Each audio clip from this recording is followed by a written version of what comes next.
Так. Alrighty. Begin with a cat. Meow. Meow. Oh.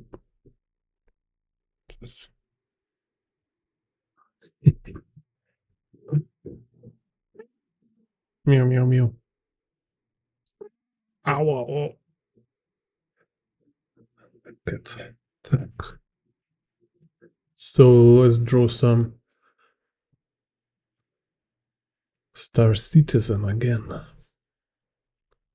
Так.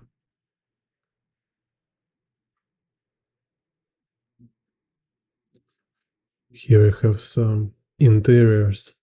Star Citizen interiors. Так. Let's maybe a little divide.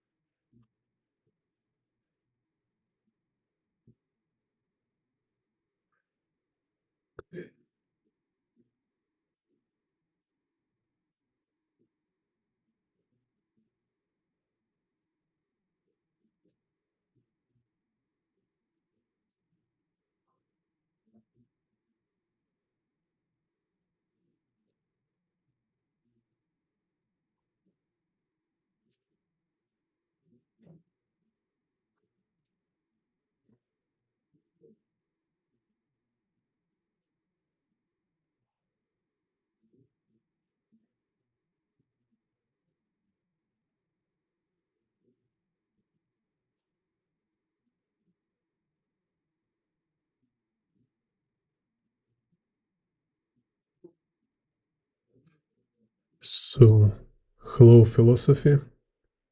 So here it's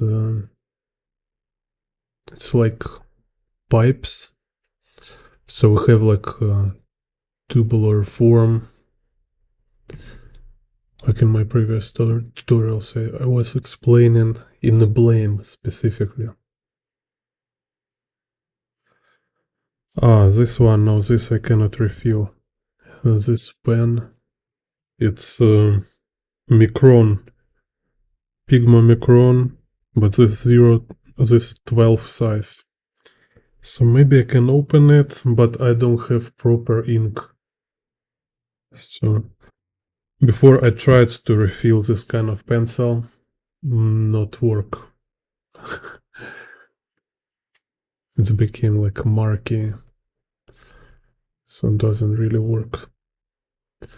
So here we have like y-axis, like 3-point perspective with little conversion,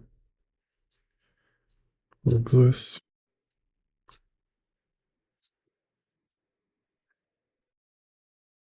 And then instead of drawing x and z, I can just draw in this like elliptical grid. So I need to find horizon line where these ellipses will be flat.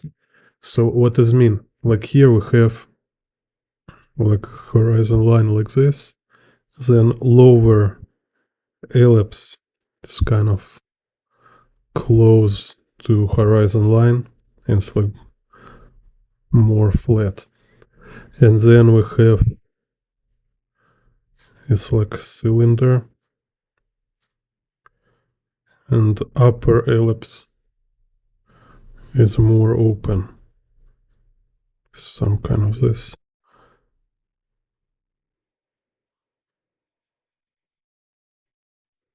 And etc. So it's going higher and it's like a ratio of ellipse is changing.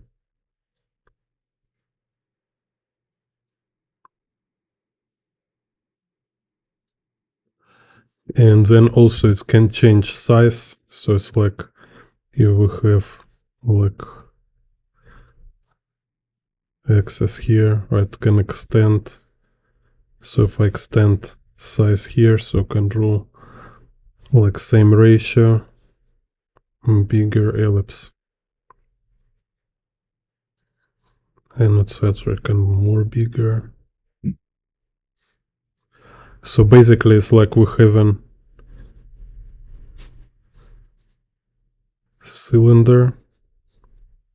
So where's outside, and this inside ellipse is like if we see through like transparent cylinder. So when it's closer to horizon line, this will be more narrow ellipse. When it's farther, it's more open ellipse. And same, you can like on any level, you can draw. It's like will be kind of same kind of ratio. It's like close to this ratio, but bigger ellipse.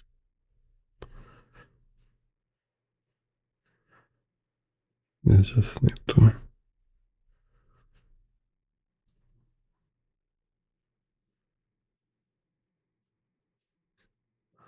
So kind of this idea.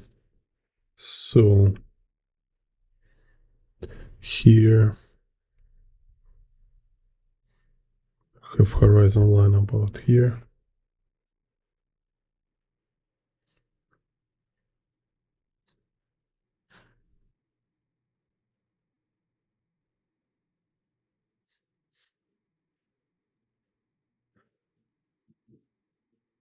And this thing work even when we deal not with a perfect ellipse. It can be kind of like elliptical shape. It will be closer, it will be more narrow, farther, you just draw it more open. This is how you kind of also show in space with the shapes.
So here with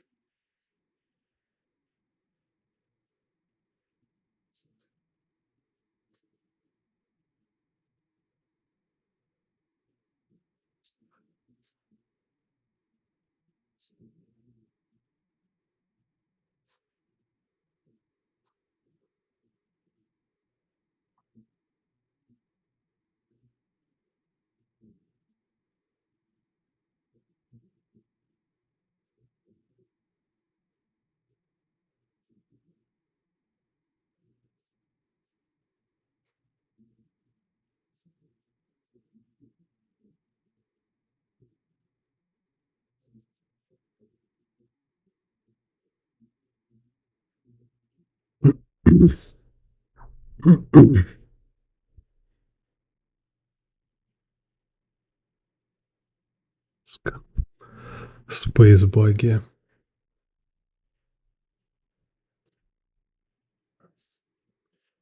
Yeah, like freehand ellipses. It's kind of annoying stuff.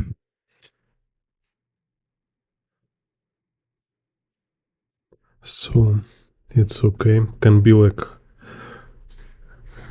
no much pressure for yourself when you draw ellipses.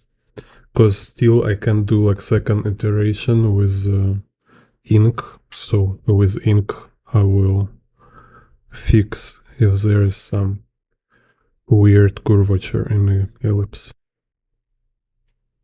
So Also, like here, what happened, like on a surface, like we have this ellipse, for example. If I take center and I draw this like radiating lines, and there also like a stairs happen. I have also a lot of free tutorials about drawing stairs and drawing like circular stairs. So if we have this chunk, this piece of pipe, and let's say I do stair from here to here, right? So take center and a center on the top.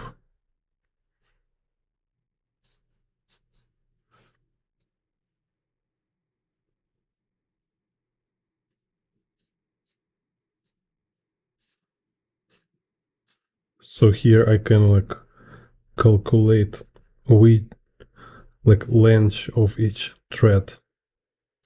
So say it's like, okay, so this will be like threads.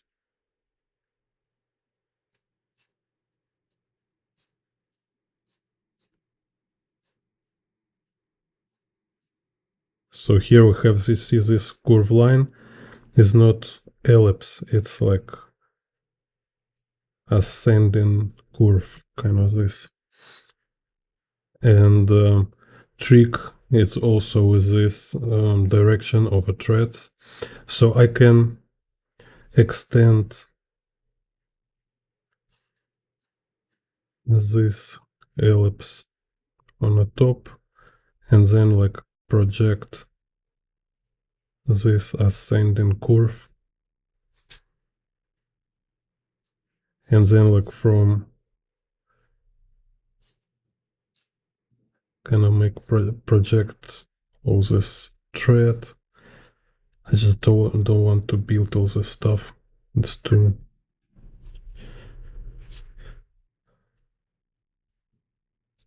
annoying. But go and watch my tutorials about threads in perspective. So it's just like show you main kind of points here, main ideas. So here we have this stair, which is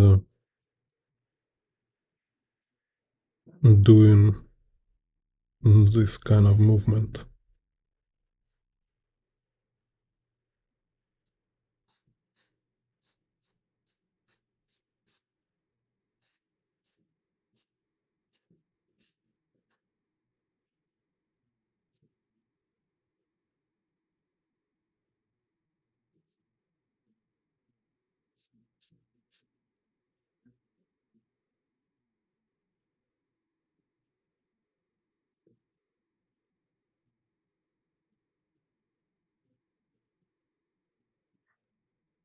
So this one here.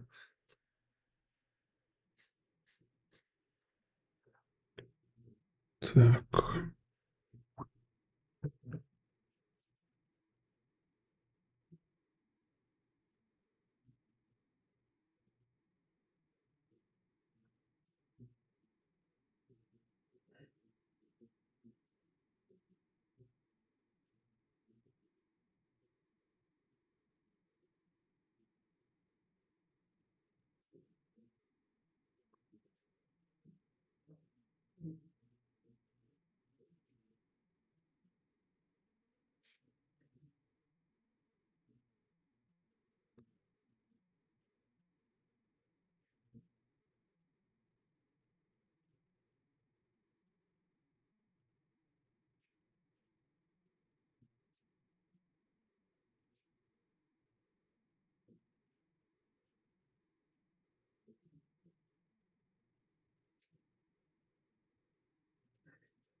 Let's make little hair here.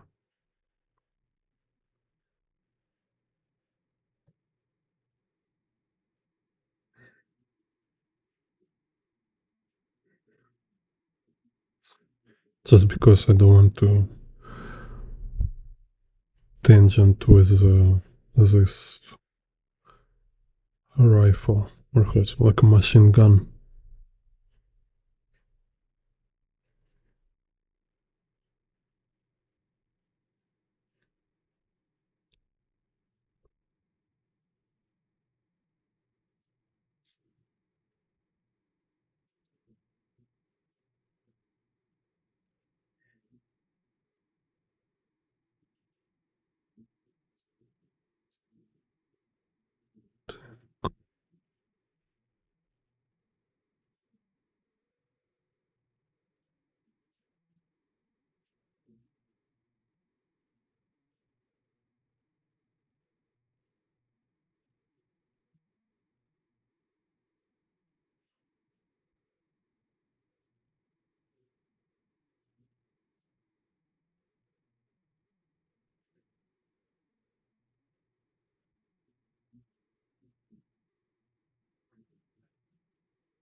So this kind of fun about perspective that, like always when you draw, it's repetition of some basic constructive elements.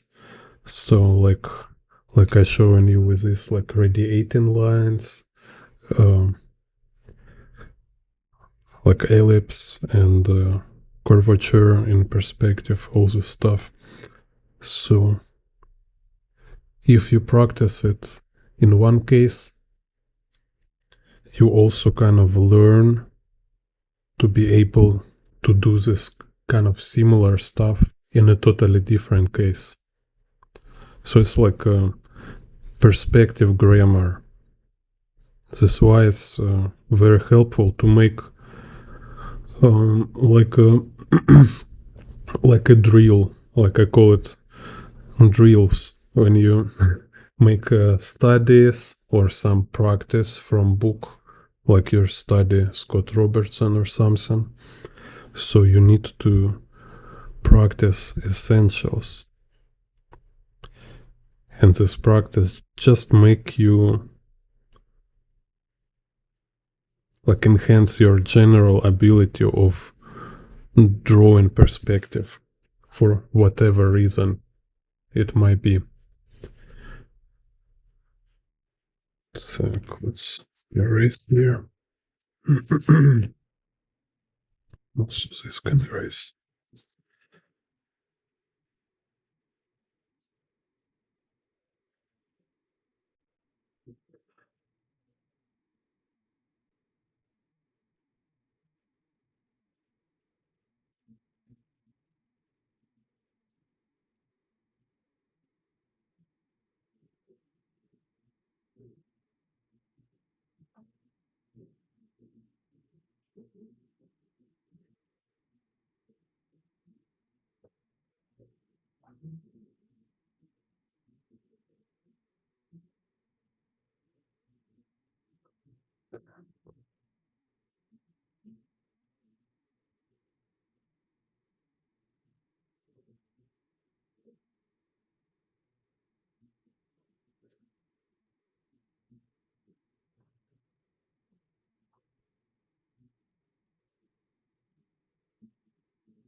So here we have like a down shot. Actually over. Okay, so and it's kind of like a security camera angle. Yeah, and like one more axis here is for inclined surface for this.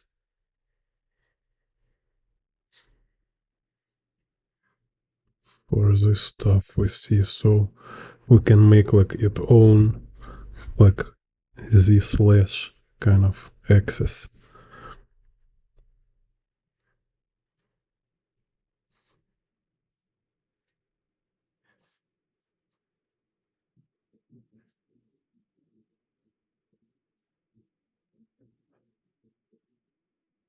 Okay, so now we just draw in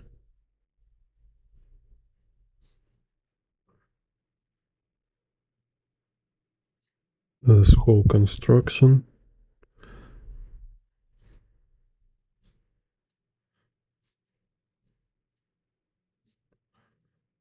Snapping it to perspective grid.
Yeah, here kind of like not clear what exactly is this.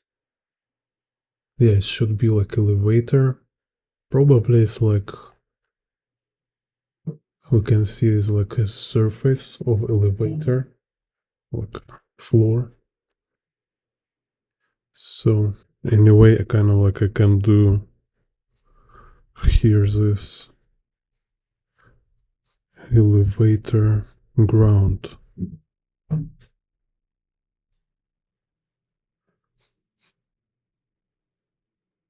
What's this?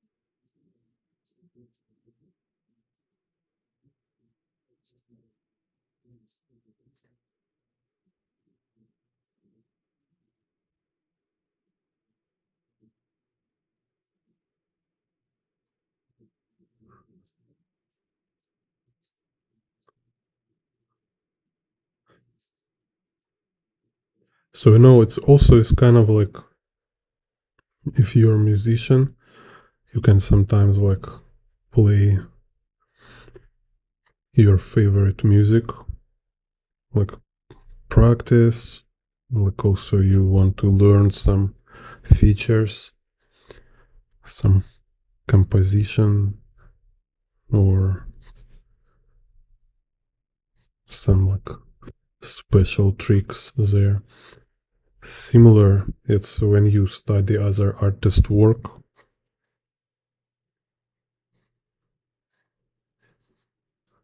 At certain moment, it became not like homework. It became like a funny game. It's like a solving a riddle or make some puzzle.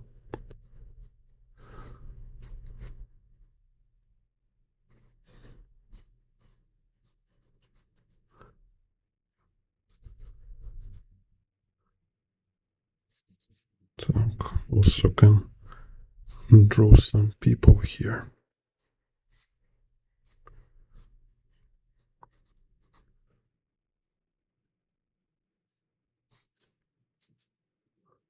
So this can be like your morning warming up routine, or you can have like some time on a week where you will spend couple hours for studies.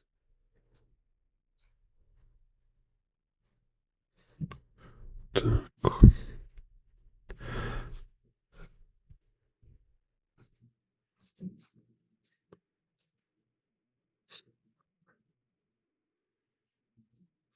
Here just some.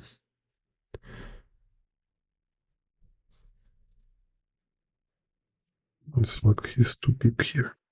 Smaller.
So where's my y-axis? Like this.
Here.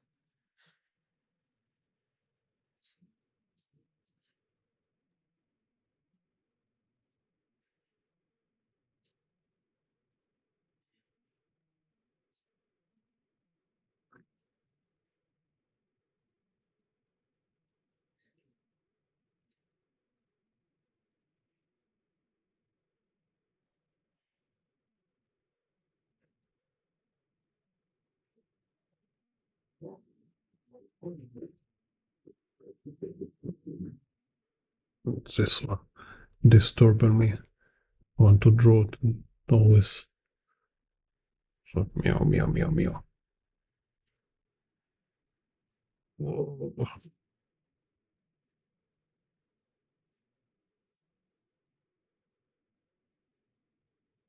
Oh, you so annoyed, man. Oh, so many hair. Need to comb this cat. My God.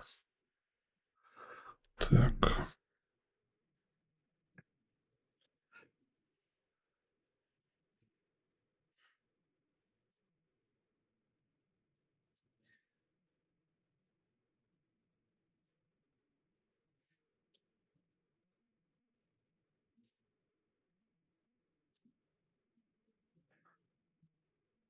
Like every time I sit to my table to draw, this cat start to meowing. Meow, meow, meow. Hmm? You naughty cat.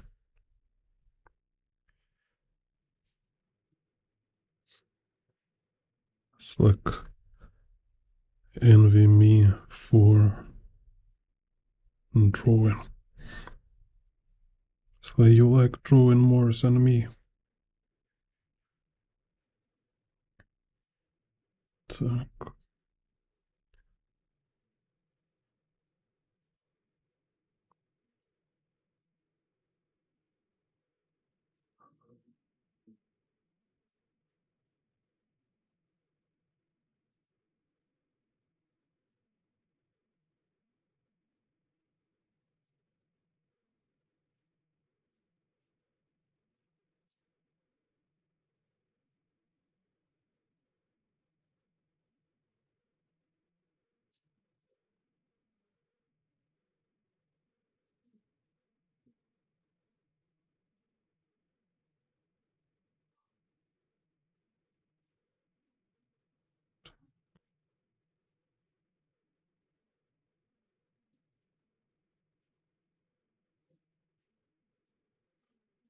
So here kind of space adventures walking around.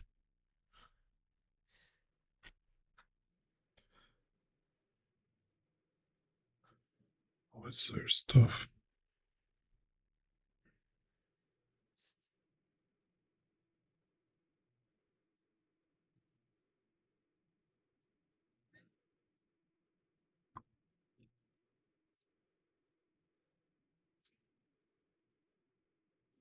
Interesting. Like, have you ever dream about space? Like one day I was realize I never been dreaming about open space. Like like me being in some spaceship or another planet. Like have a lot of crazy dreams and like have dreams about alien invasion, but never have dream about me in a space.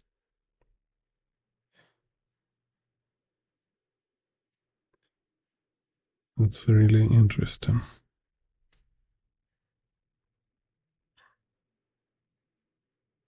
Maybe there is no space. And it's like Stanley Kubrick make this fake space. But then actually, like after I figured this out, I had like first time, like it's really funny, but it was kind of dream, um, like of me, like a flying into space. So it was some kind of spaceship or a rocket, and I was like ascending from Earth into space. And maybe it was something like orbit or this like high somewhere like stratosphere.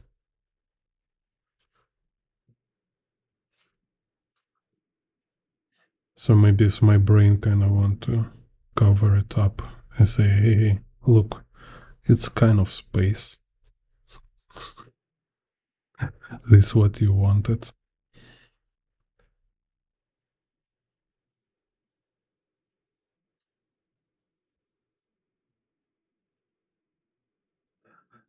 I often have dreams about nature, like mountains, river, waterfalls. It was uh, like some kind of secret space, secret place in a dream, like when I was walking. And then I discover like a paradise. It's like, walking, there's like behind the trees. I step outside and there is like this secret world. I don't know how it was like a Jules Verne kind of stuff. And everywhere is lakes, river, waterfalls, mountains, like nature, very beautiful. And I see it's like brain start like inject a lot of serotonin. It's like crazy. I like feel like this burst of excitement and happiness, like super happy and joyful feelings.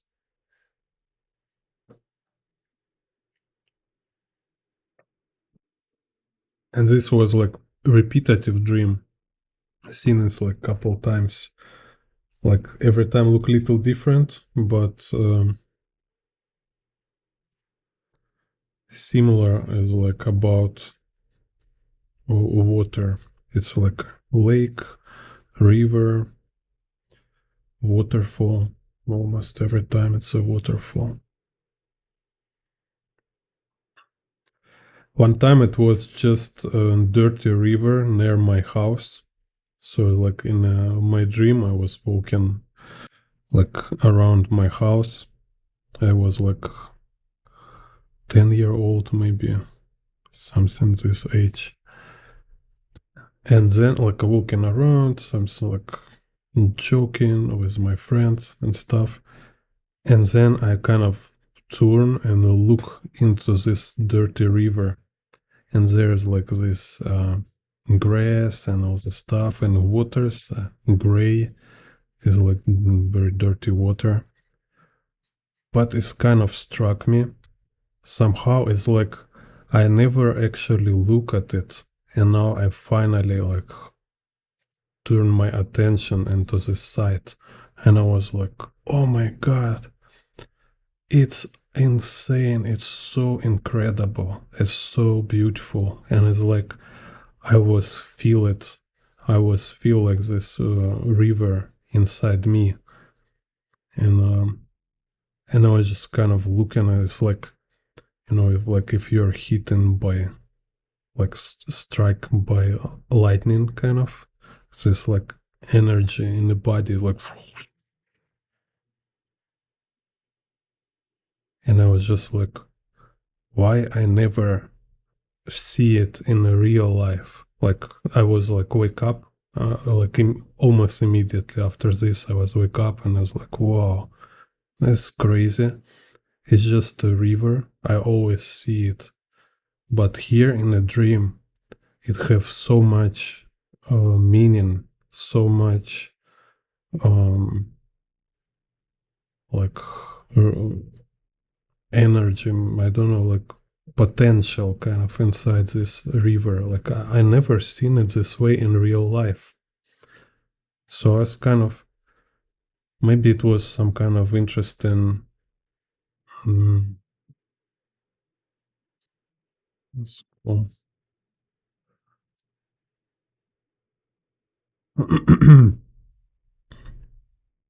some kind of like breakthrough experience, like make me really wonder about this stuff, like why we don't feel our environment, like why we don't feel this kind of joy and connection with the world around us. And kind of like when I start to be like artist and drawing environments, I was always have this question inside. It's like I want to discover the secret. Yeah, hello human. Thank you. Let's go. So I was kind of like from these dreams.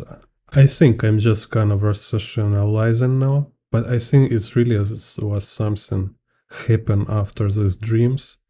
I just get this idea, I get this knowledge, like there is something more in everyday environment. It's something amazing and wonderful, just in our surroundings. No matter it's like some dirty river or some tree in your yard or a sky. Yeah, just sky. You can just look in the sky and like don't look in the sun directly. It's a danger. But just kind of like just look on the nature, right? And you can get this connection and just to realize like how miraculous is this world, like how amazing it is, how much wonder and secrets it have, so. And I think I start to really um, assess this thing.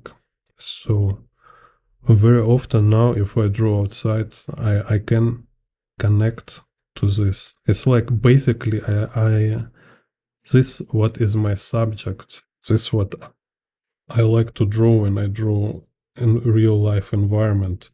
I like to connect to this like source, to some kind of like spark, and this spark or this like momentum, it goes through all life and nature, and also it goes through everybody, and it goes like through me, because we have this mutual source.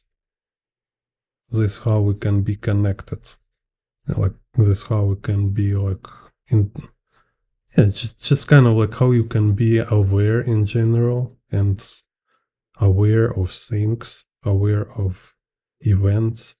It's because everything has this same source.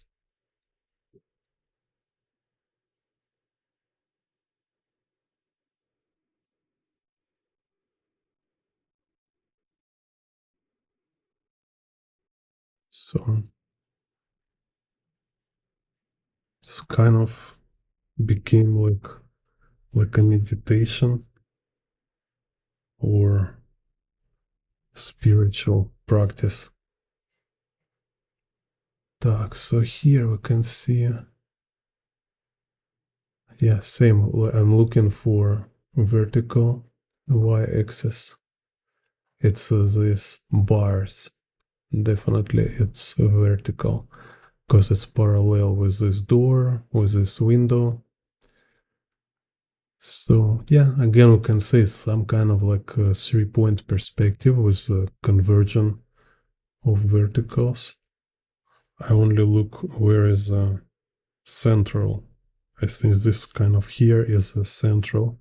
So on the left, I start to lean in this way.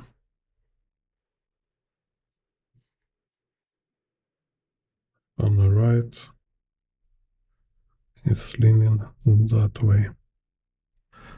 So this is kind of like another paradox of a creative process, because like there is coexist technical, like rational, scientific, maybe I don't know, like aspect of creative process, and there is this kind of mystical and spiritual, maybe even aspect, and like you cannot be too much focus on only one thing. You should kind of can keep in mind both of them, and don't to be too serious about any of it, because they're like kind of they're negating each other, and they're being wrong in this negation. So because like you cannot, it's kind of mistake to be like only rational or only skeptical or realistic, and also it's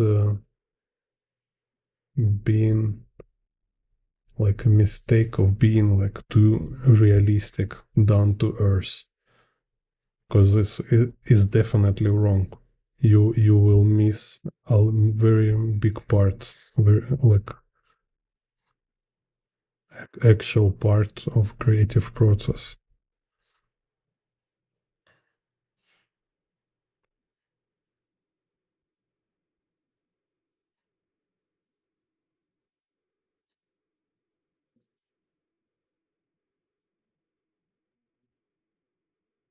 Так, so here this is the axis.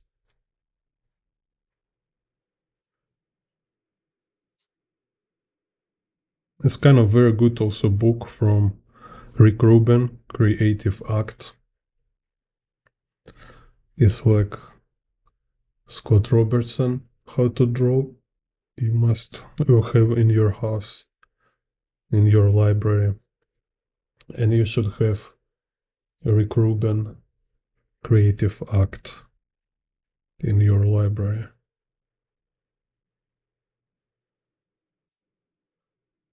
Так, just a little bit stronger.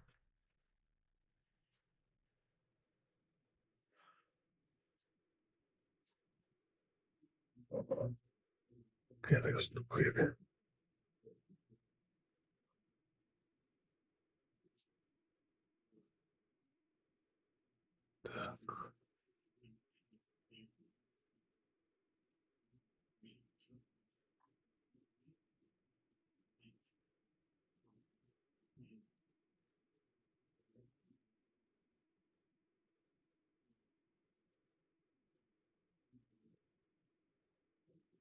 It's like one of my teachers say, it's like you want to be artist, but have like you have not read at least 20 book about art, then you're not serious.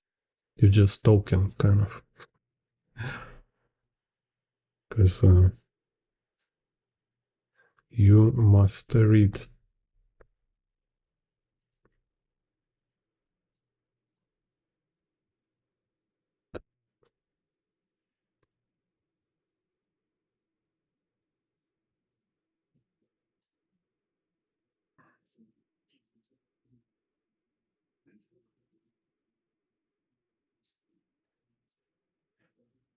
Like reading good book about art is just like feeding your brain with important concepts, because you need special concepts in your head.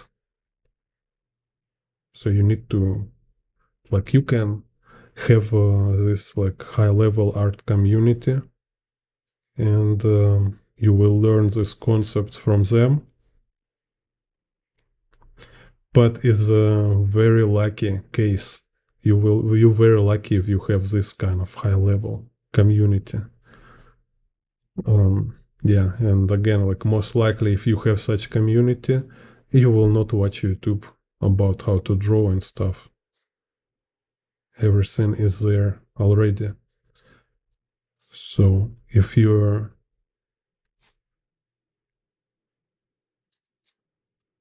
like lacking of an environment of the, and like I'm talking about like high level artist community, not just like bunch of noobs, bunch of beginners like you who just like draw sometimes.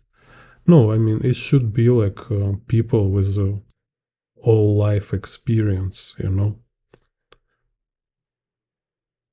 also is like experience in the real professions, like being actual artists, not just drawing some your stuff for fun.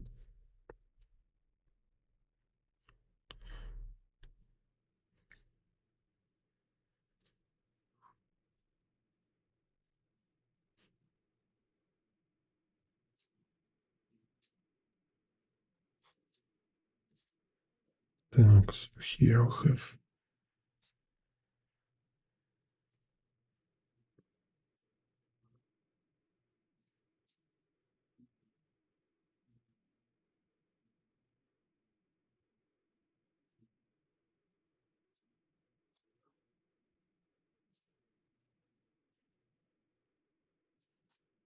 Yeah, if talking about my career, like,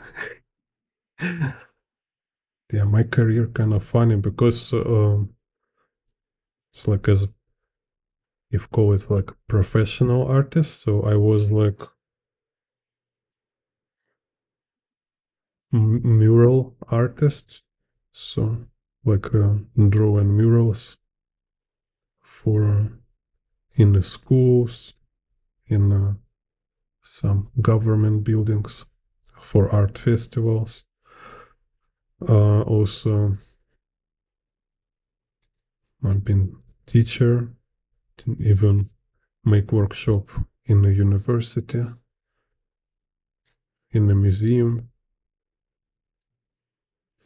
But my main kind of income for a long time was travel art. So I was just like travel and drawing different cities. And collaborated with, like, I don't know. Like, you mean like famous people or famous brands? Like, if talking about like most uh like most luxury brand, it was Swatch Group, kind of this. So, Swiss company doing watches. If you can call this collaboration.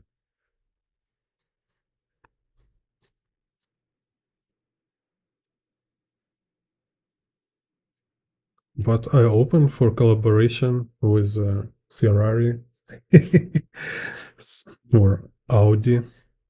Can draw some stuff on the Audi.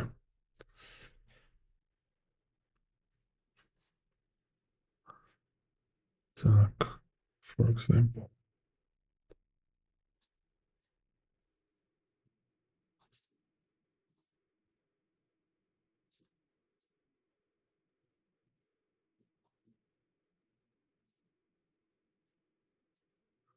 Так, Йохас.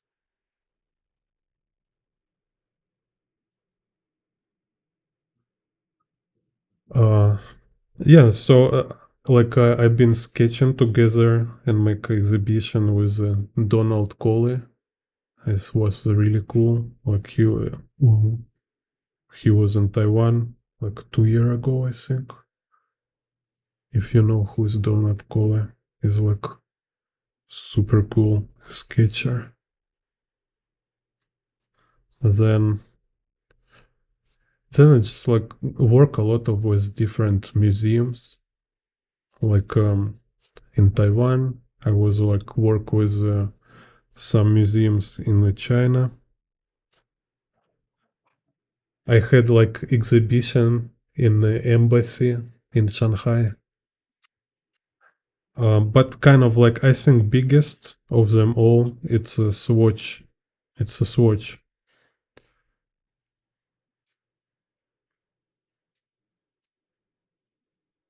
So it was like very cool. When I was in a Swatch art residence, it was like even mayor of Shanghai was in my studio. It's crazy. They tell me it will be like some official people want to look around, and then later I kind of look on a photo. I find it was mayor of Shanghai. I can show you. Can show you my studio in in Shanghai when I was in a Swatch hotel. Так, where is it? Shanghai.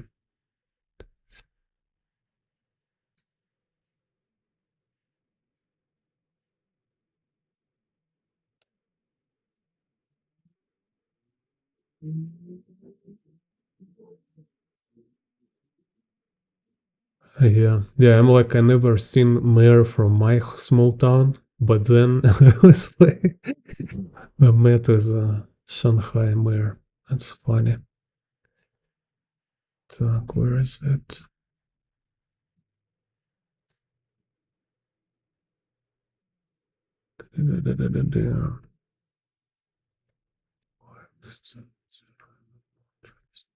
I don't know what's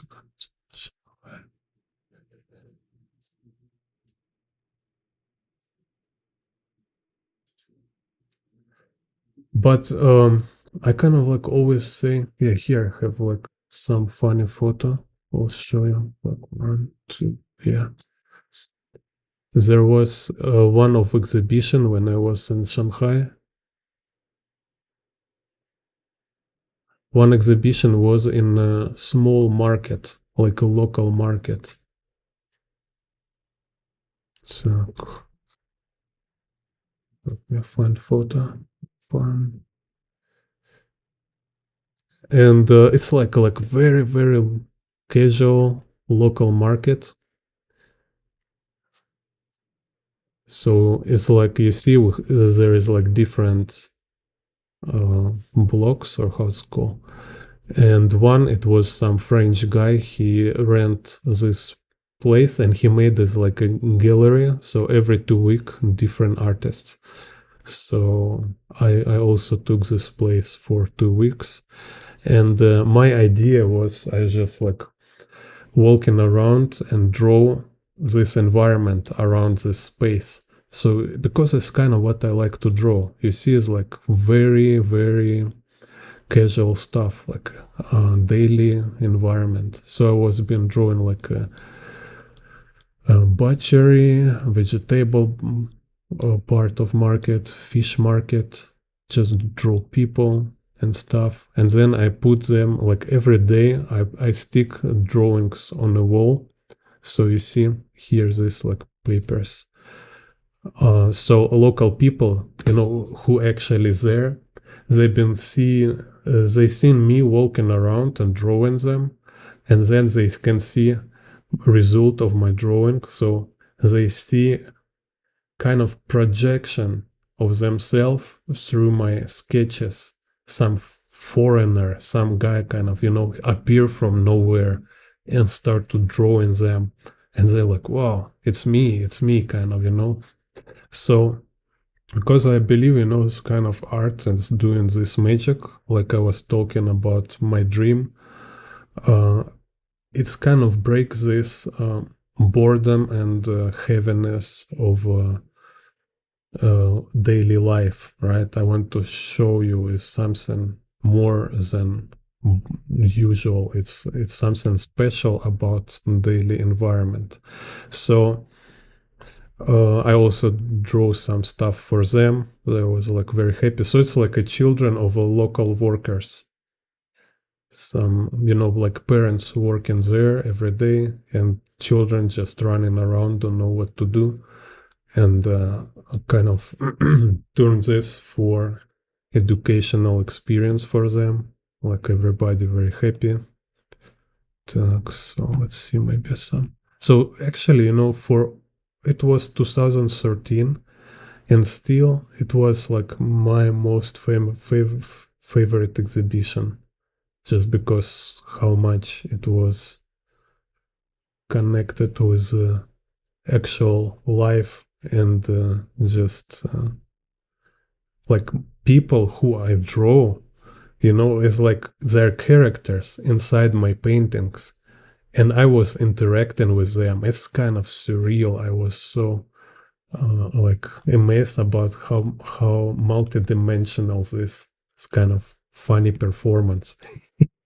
So here, like sometimes can see how these children they're like playing gallery. So like this girl in the pink, she like sometimes she takes stick and like a pointer kind of and pointing in the different drawings and telling something to other children, like she's a kind of gallerist, like expert in art.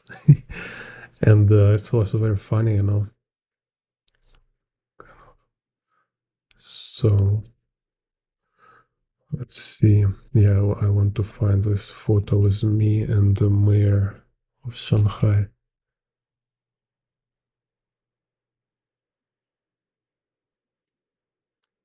Here also, 1 second, just funny drawing, as long as I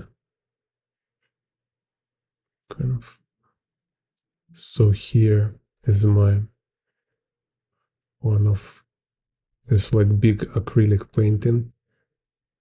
It's like Shanghai cables, And people in Shanghai, they like small dogs, and they wear very like they have very weird tastes in how they wear clothes. So like pyjama, like this dude, he has this pyjama with leather shoes, with this like Asian style haircut and and the leather jacket. It's kind of very in the some weird dog, like a small tiny dog. So I can look this if I go to look photograph. Dun, dun, dun, dun, dun, dun.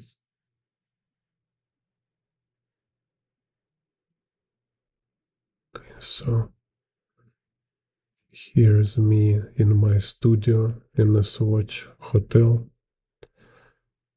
It's like very luxury and a very wonderful place. Так, where's Mare?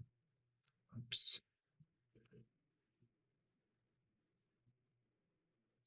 Okay, maybe it's here. It's there.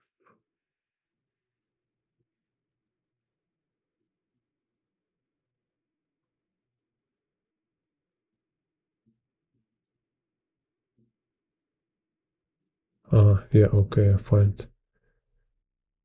So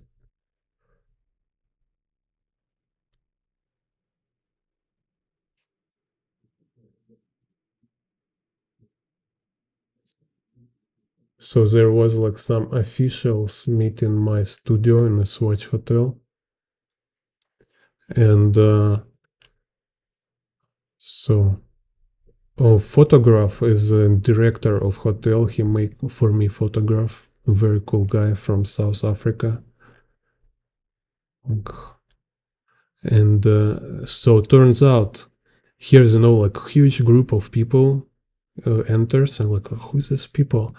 And it's so weird. Everybody like around this lady, like this movie Last Emperor.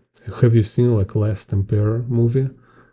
Like she's like very like a queen kind of something, and everybody like walking around her very nervous. Turns out she is a CCP member, like very high rank from Beijing, like number. They tell me after it's like she's number 3, something like that, in the after chairman. And then this guy, like wait, to show you other angle. So one of guys turns out to be mayor of Shanghai. This guy, like, and I'm not sure it's like whole Shanghai or only Puxi district, like where is the Shanghai area, like new area, no, not new area, traditional area with this bond. So he like mayor of whole Shanghai or only this Puxi district. Yeah, so here I've been like making this painting, like my first attempt of drawing like a big area, because I was just drawing like a small like daily landscapes, like a yard or street. So let me show you.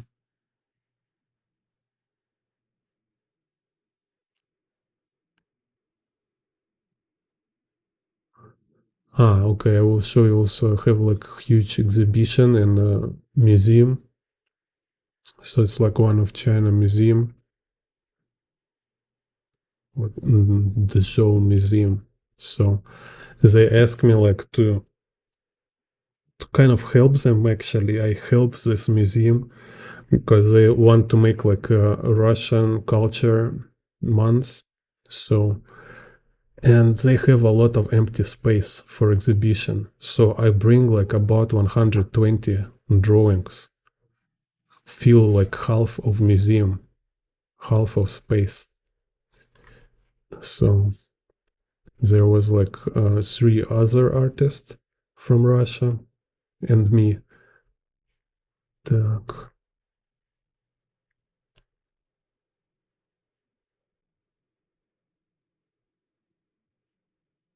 So kind of this.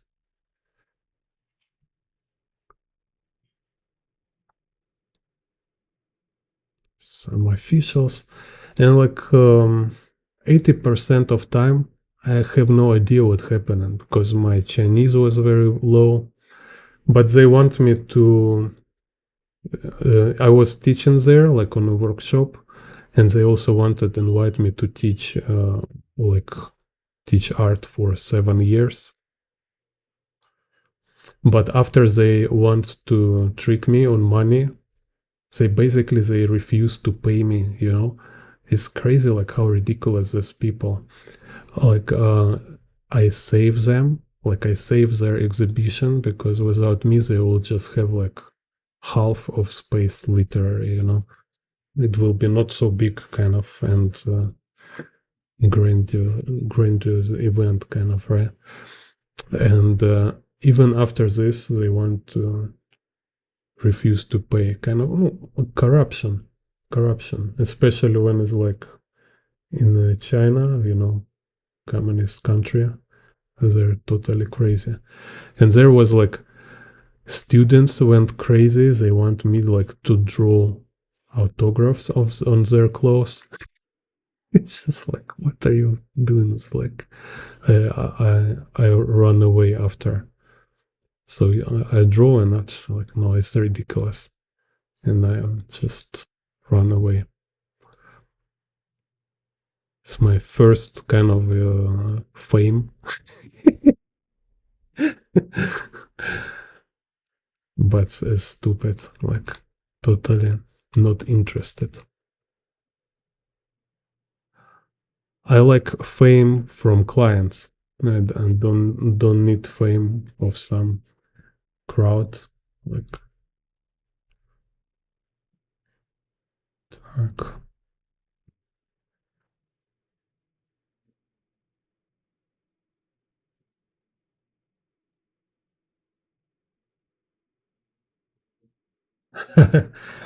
Yeah, yeah. Why not? Yeah, need. Like I met in Taiwan couple time mayor of a town where I live in, just in different like festivals and some kind of public events. So it's not about, you know, it's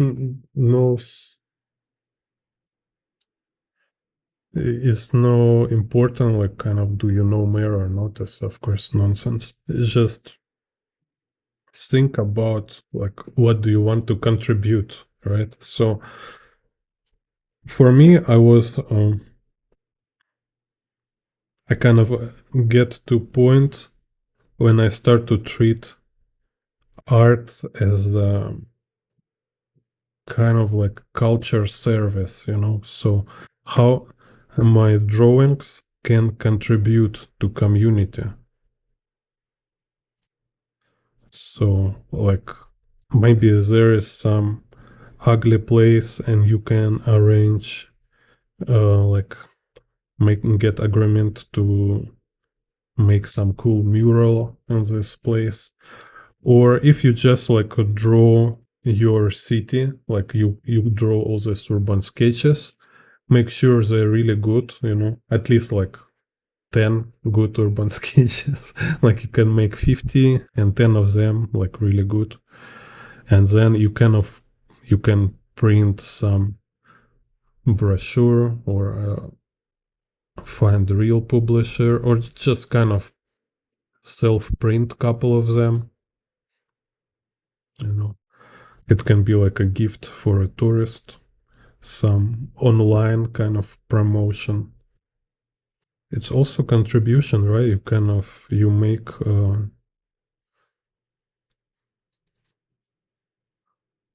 like representation of your local place, like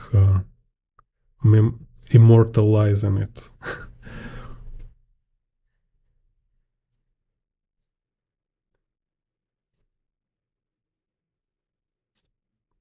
And it's not only like kind of tourist thing, it's kind of like for me personally, it's first of all, is like I say, is change people perception. Like people start to ignore like beautiful part of daily life, and they just they all this marketing like base usually like about, oh there is singer arrive, and everybody like, oh, we need to go to special event, or like you need to go to cinema, or you need to go to bar, or you need to go. So it's always must be something special, so people will feel like something like happen special in their life, right? But then me, I say like, hey, you know where you live right now, just look around. Your place, it's already very special. You just don't notice it. And I mean, like when you really can do it, you can you first of all you really feel it, and then you can um, present it in your work. You kind of show it. So you look, you need to really, actually, you should be amazed by a place where you are right now. It's amazing. It's like first for me it was easy when I was tourist. So for me I was just literally like, walk this, like, what is that? This is crazy. Look at this environment. Just people don't notice anymore. But for me as a like outsider, I was just like, wow, it's crazy. Everything. Just like cables, these messy cables, people in pajama, or trees. Like I never see some kind of trees. Like I was in Hong Kong, and I was work teacher 1 year in Hong Kong, and every day was for me like travel. I was like a tourist and working at the same time. It was amazing. So I was like lunchtime. I just go around, just walking, small streets, looking around, because everything interesting for me, right? And one time, like I go and discover like very unexpected place. I discover like small park, and this park, it's insane. It's like a Jurassic Park, like in the middle of a city. You will never imagine this can be something like this. And there is like crazy trees, like a giant trees, this like with roots and kind of like a liana, the stuff like a Tarzan thing, and look like really like 1,000-year-old tree in the center. And it's just like Jurassic Park or Avatar or something like that.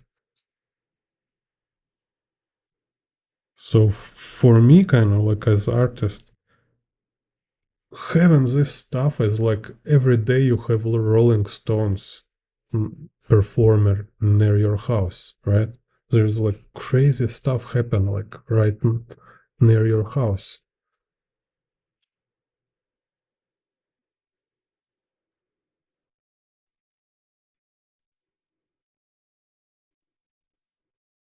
So, and this can be like really actually like good service for community if you can provide this perspective. So you kind of like educating people to have like to be more attentive and better like understand how their um,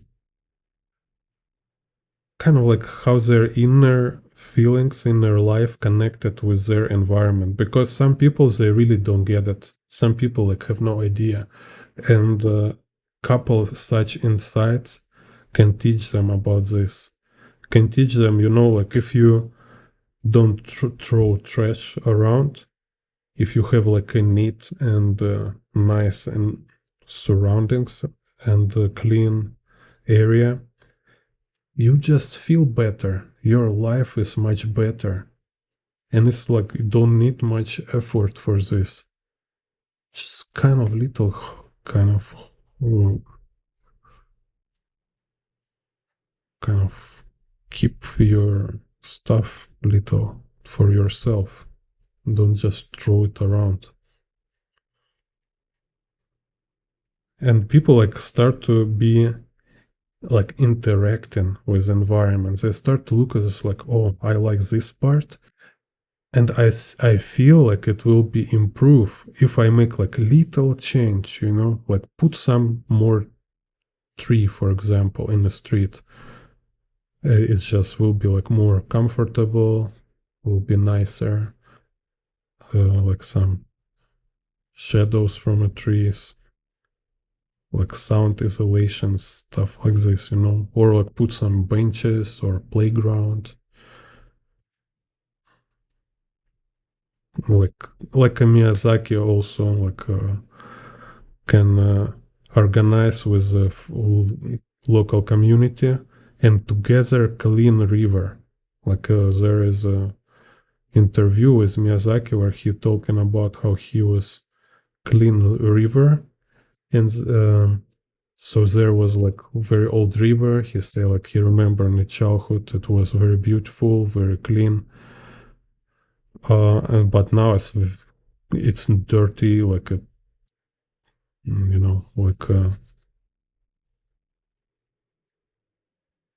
dump kind of. So they together with some local communities they clean it, and this experience he kind of reflect this in spirited way when there was like a river spirit of river go to sauna. Remember was this like very dirty dragon.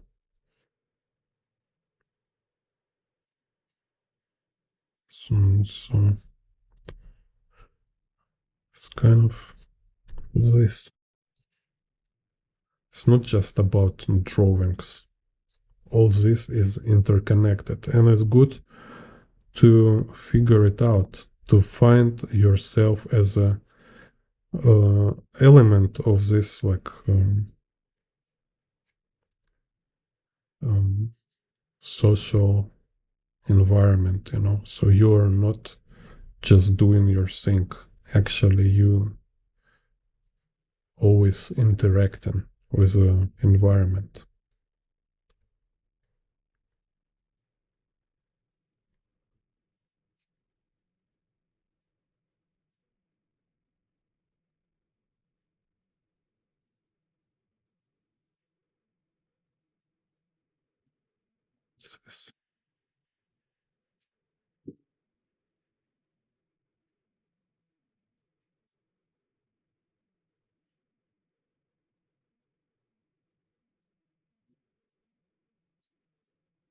Mm, yeah, thank you, human.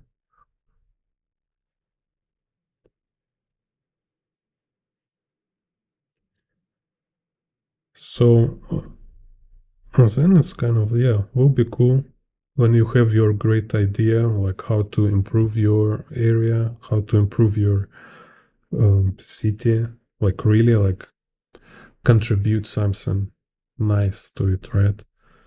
And then you can meet some, make like a big collaborations. Because like, first of all, it's about what you can do. It's not what they can do for you. Like for what? Just to make you rich or famous, kind of. No, it's like it should be about what you can do, right?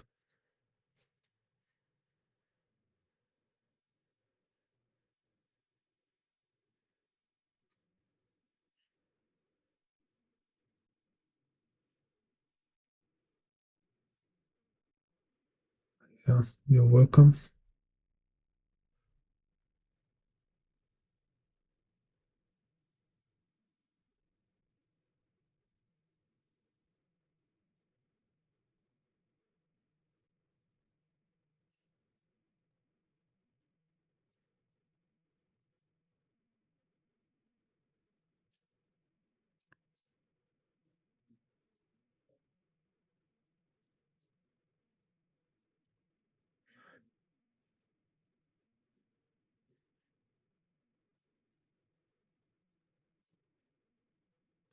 or make like workshop. Also, yeah, you can be like let's say like administrator for urban sketcher meetings. Just call it whatever you want, just like artist gathering and drawing together.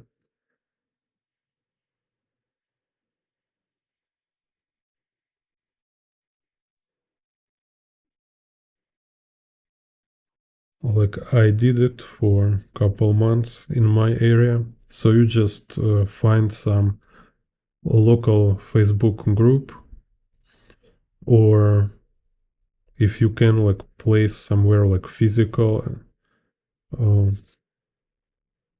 like a poster, like say like every Saturday, like 2 o'clock, you have a artist meeting. So you meet together and draw something together, right? You can make a different place every time. So and do it like for a long period, so it became kind of type of activity for people. So when they think about like what to do on a Saturday, and they will know like, oh, we can go and draw together with artists. So sometimes it will be like professional artist will appear. You can communicate with some professional artist. So just like really make like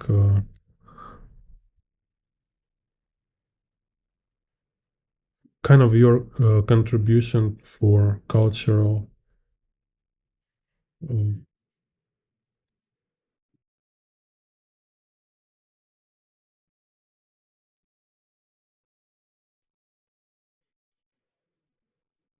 enhance kind of culture. I don't know, just more cultural activity, more events, and this don't require money. Just like will take some time for make it popular, so just more people will know this happen.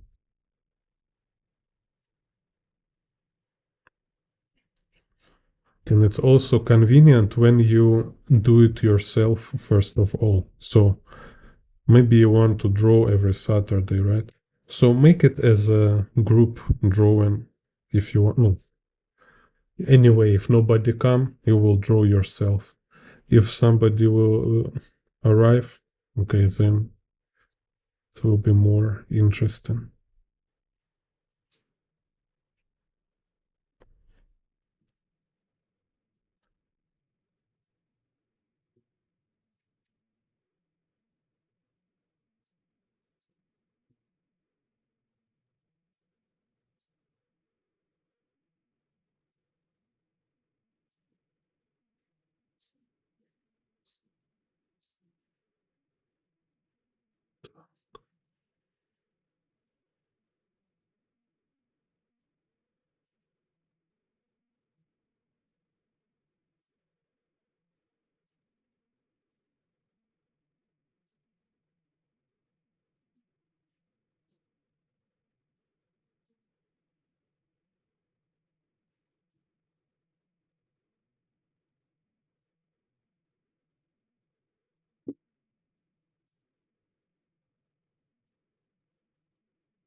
This-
Так.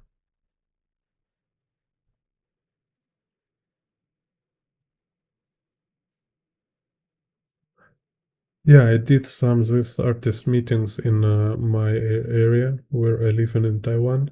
It's like Taoyuan district.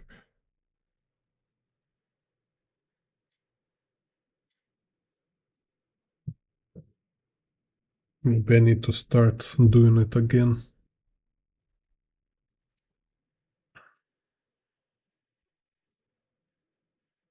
And it's also convenient because you can, if it's good weather, you can draw outside. If it's rain or snow or too cold, you can draw in a cafe. Yeah, and sometimes can be like some artist who is more experienced than you, so you can learn from them. You don't need to be like a best artist to organize this kind of meetings. All you need to do is just, uh, you know, control schedule. So you need to make promotion, or just like inform people about this event is happening in this time and this place. And then you need to, yeah, just kind of handle schedule of events. So you say like, when people gather, you say, okay, let's draw. When there is like 2 hour, or how much time you want to draw. When it's 2 hour finish, you say like, okay, so time is finished. Like, if somebody want to continue drawing, can continue drawing, but at this moment, let's make like group photo and call it kind of finish for today. So somebody can go home and stuff like this. So all you need to do is just take this organization part. It's not difficult. It's just somebody need to do this. That's all. Because some people can be like, they're not able to do this every day, every Saturday. So you need to do it, like, make sure it's a regular. Так. So here we have vanishing point. It's like one vanishing point. You can also like Google. You can find like, you can make it like I say, whatever you want to be. Just kind of artist meeting. Call it like, let's draw together. For example, make Facebook group, or you can Google urban sketchers and make like a local urban sketcher branch. You can even make it official, so they will post you in their website.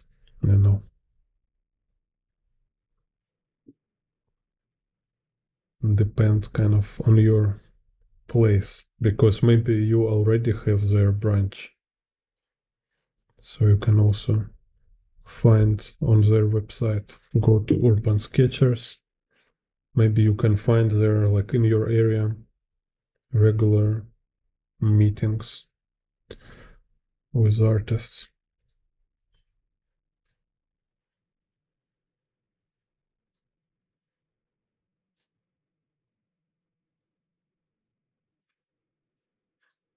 Так, so here will be X.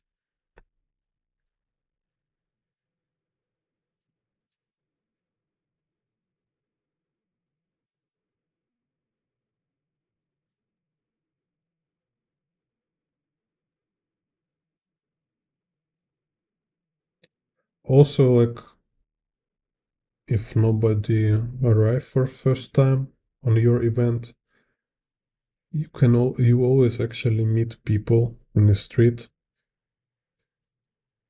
Like, if you're not in some kind of like danger, poor district, it's always a very good experience. It's always like people like to like a chat with artists, or they will just like encourage you, say some nice words. If it's bad area, okay, some kind of junkie or alcoholic might like be angry about you drawing. I have this kind of only only like 2 times maybe in the whole time, like I more than 20 years of drawing outdoors. It was only about 2 times when somebody kind of wanted to. There was like one time was some drunk guy. He say he will fight with me, and other time, I even cannot remember what it was. It was not like danger. It's just like one time it was some weird old man. Now in Beijing, I realized afterwards. I think he's might be actual Hon Wei Bin. You know this like red squad. This kind of because he have like a huge scar on his face. You know, look like a kind of like a villain from comic book. And so I was like drawing like old street in Beijing called like Hutong, you know, old district in Beijing they call Hutongs. So I've been drawing it. He kind of like approaching me or something like blah blah blah blah blah, blah like kind of like go out from here kind of. I said okay, no problem. Like I don't want somebody like hit me in the back when I draw, right? So it's better walk away.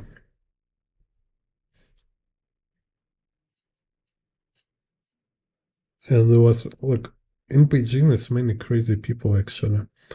Other time I was drawing in Beijing, and was some crazy woman like walking on the street and screaming, like ah, don't know, just like screaming some nonsense, and she throw ceramic ball like almost in my legs, kind of it just like fall down near me and like broken.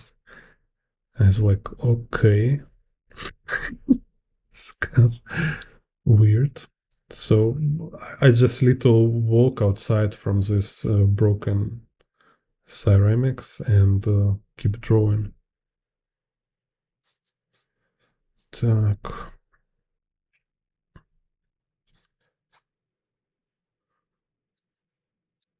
But I know some like in Russia I knew some artists like a woman like for women it's different story. Like if you go to some poor area, all these alcoholics and weird people they start to be like uh,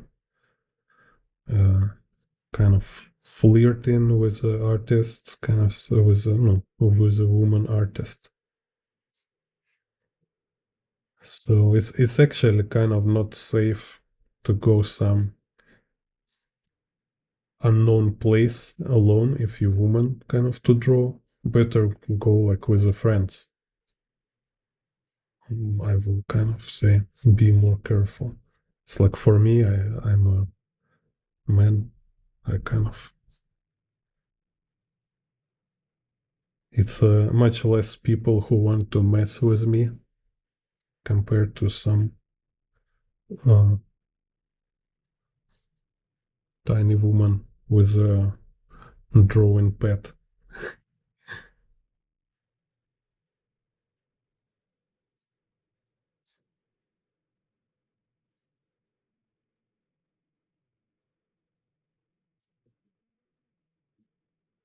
So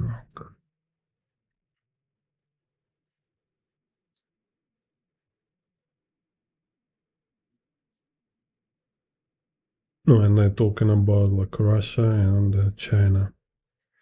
In Taiwan, It's totally safe.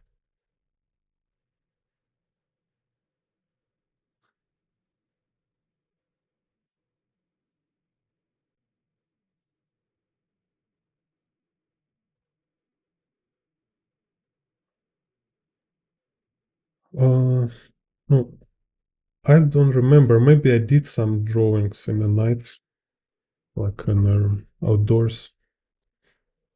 But I don't like draw in because okay, like what can you draw in the night? Like every like when you draw in the daytime, right? You can see details. You can see all this like details, all this complexity. When you draw night scene, it's all about Notan. Notan. So it's totally different kind of work. So if you want to kind of practice your uh yeah, like Notan is like this, is kind of lights and darks, right? So if you want to practice this kind of like a black spots or how to hide information, and so you like big areas like maybe like here, like on this work right now I drawing, so it's like here is a big part, like 60% it's hidden by shadow. So in the night it's like most of the information will be just in the shadow, in the no in the darkness, covered by uh, lack of light. So I just prefer to draw details. So, in the day you can look very far, you can see very far, you can see all these details.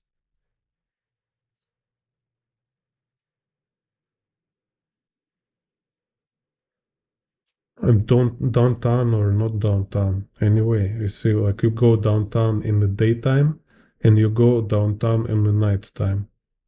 In the daytime, you will see everything. In the nighttime, it will be like like a light spot. So light will reveal something and a lot will be hidden. So it's more like a painting than line art for me. But actually, maybe I should try do more night works. Anyway, just in my schedule, because I was like all day walking around and drawing, and after like 5 or 3 p.m. I was like super exhausted, so not in the mood kind of go and draw some night views. But should be like actually great to do it in Hong Kong. Like Hong Kong for sure is this kind of place which you need to draw, make some series of night drawings, kind of, right? So I hope like this year or next year I will go to Japan and yeah, draw some Tokyo. So yeah, for sure we'll do some like night sketches in the Tokyo.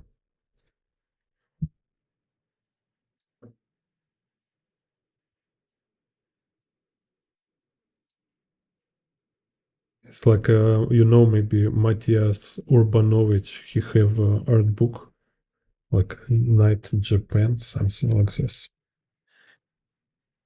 Quote: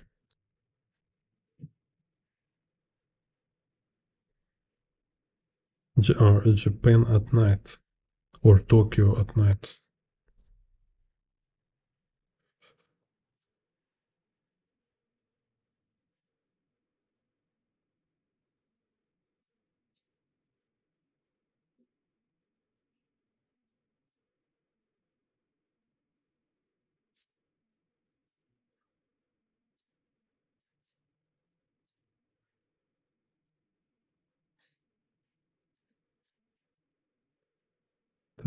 Not second, like Hong Kong, it's a city.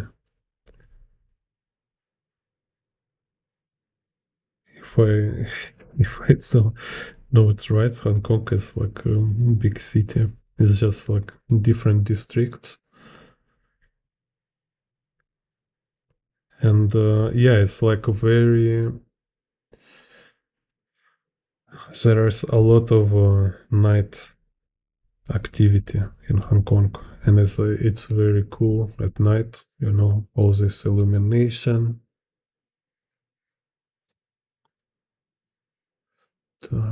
Here it made it weird. Okay, let's do access. And also because there is like a lot of corporations, like they're working kind of in the night time, so can see offices like windows with a light.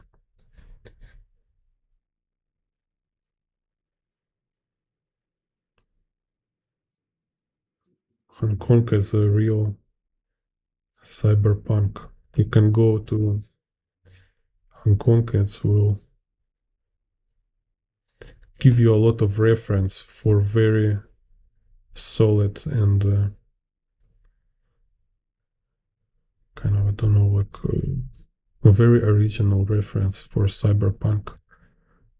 Like all you can find on internet with these cyberpunk views, actual environment in Hong Kong, it's much crazier. You need to see it yourself. You need to see it your own eyes, because kind of, I don't know even how to say, like somehow, all this material, like visual material on the internet,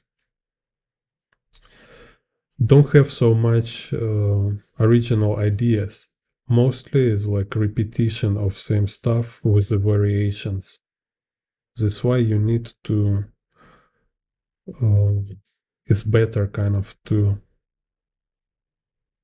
make your own research and find like material in the real life. And like when you see this kind of real life stuff by your own eyes, like being there is like it's absolutely different story.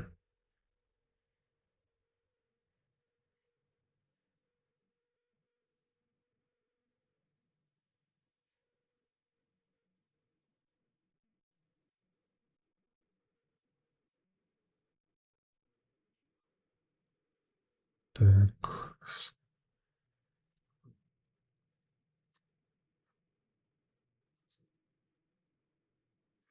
okay, I finally understand what happened here. So there is like it's casting shadows, these things.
but now with virtual reality.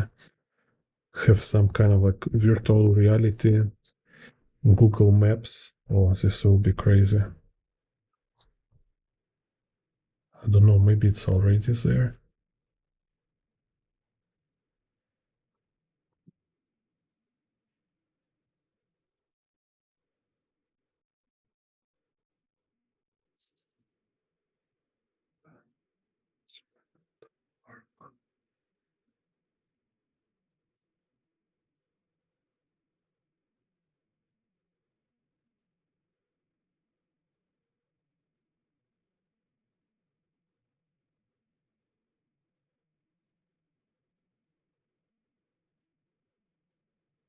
Oh, cool.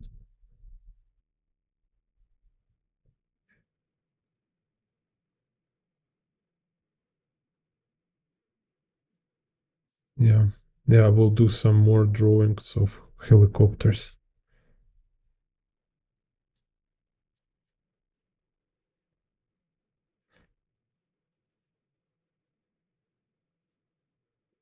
What is your favorite helicopters?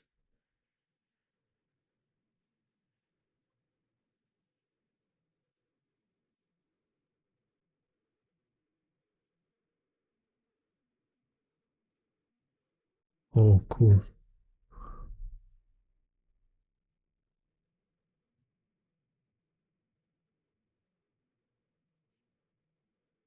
Yeah, let me know like what is your favorite helicopters, and also like what kind of helicopters you want to learn to draw in perspective.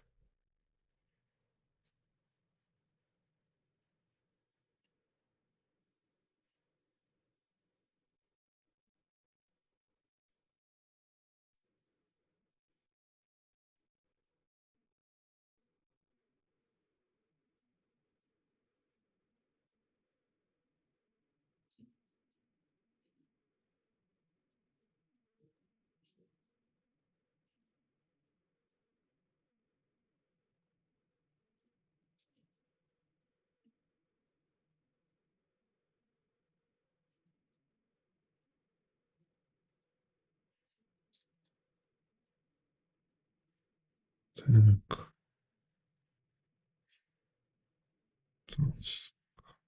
this here.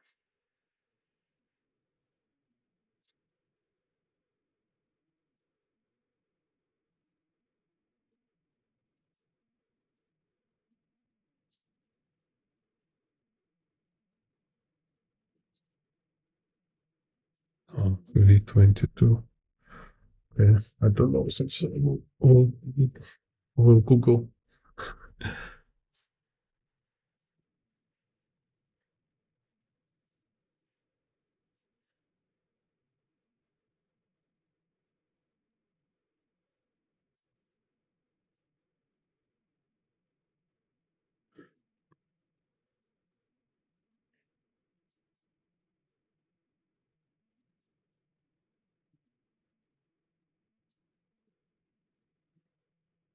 Right.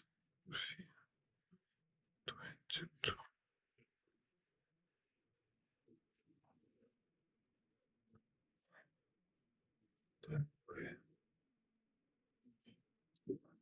A spray.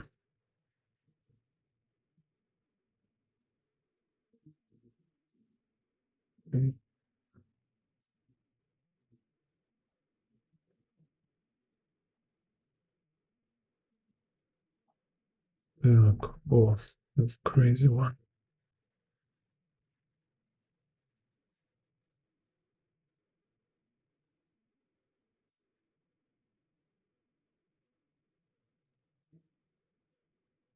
Ah, okay, yeah. I know this MH60 emergency. What do you mean? It's like,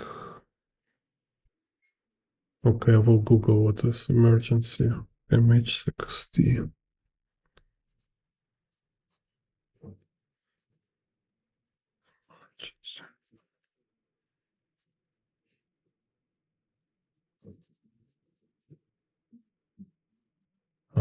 Coast Guard.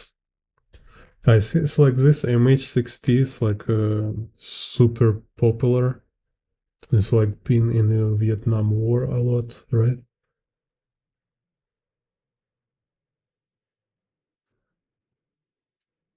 Так, so this one here, let's see, where is horizon line? Dun, dun, dun, dun, dun. It's like very high.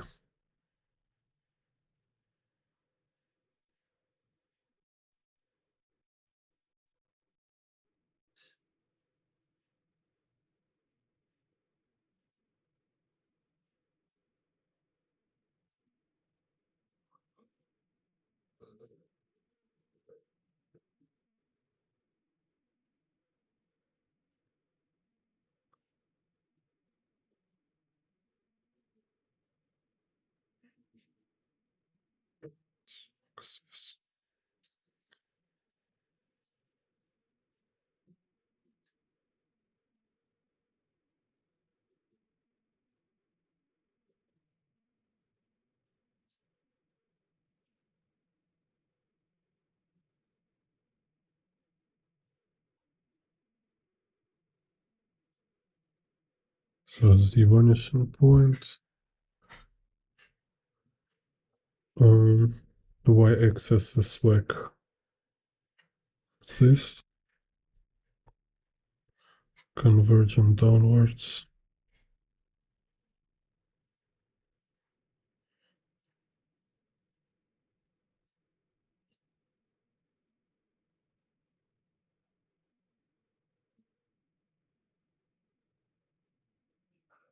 Так, and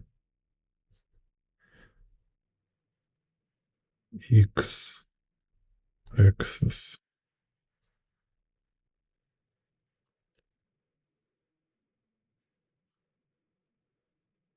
And this.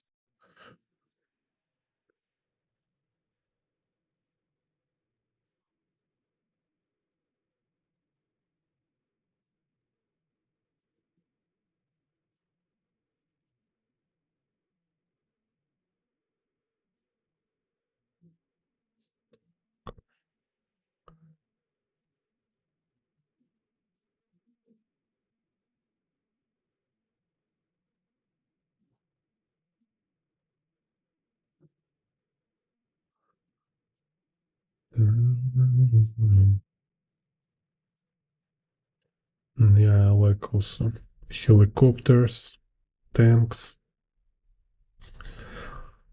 all this kind of stuff. Like I wish to draw in a childhood, like when I was in kindergarten, we drew Schwarzenegger and Bruce Lee all the time. I was like Commander, that's Schwarzenegger with a log. It's and there was like a guy who can draw this like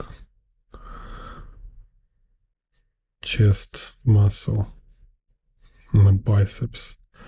I was so jealous. Like, wow, he can draw Schwarzenegger.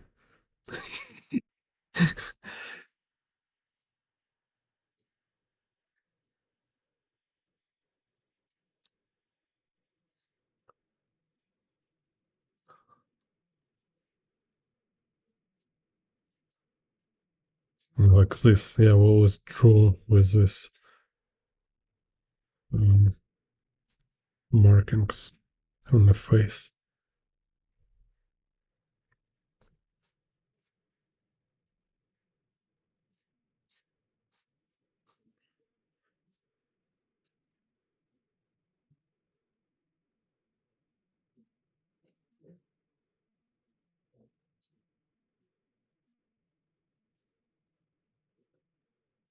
Uh,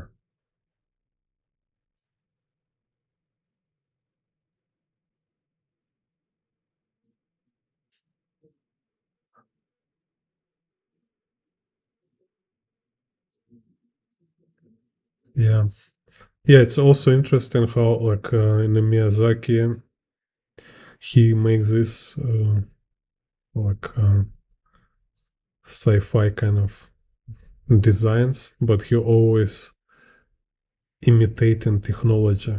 So there is some kind of engine, there is construction of his futuristic vehicles. So they're like, like properly built with cockpit and all these like elements.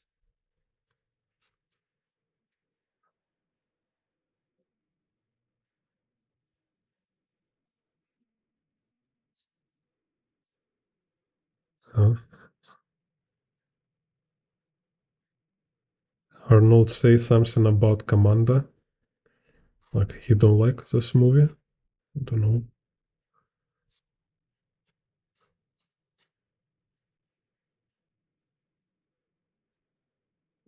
Yeah.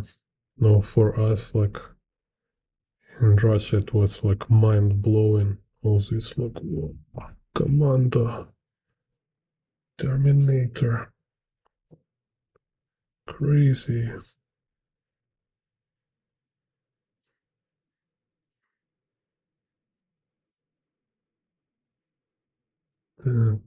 So here.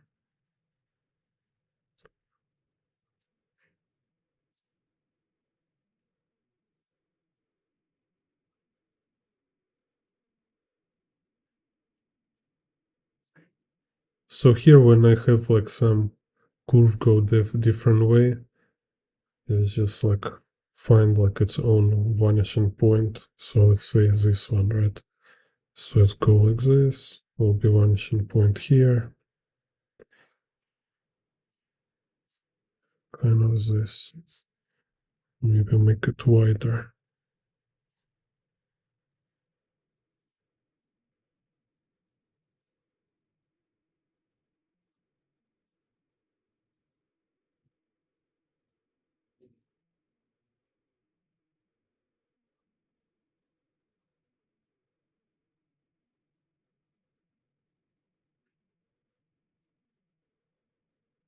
Yeah. It's like you mean it's like yeah, like a documentary. Like I forget also how it's called. Like yeah, behind the scenes. Okay.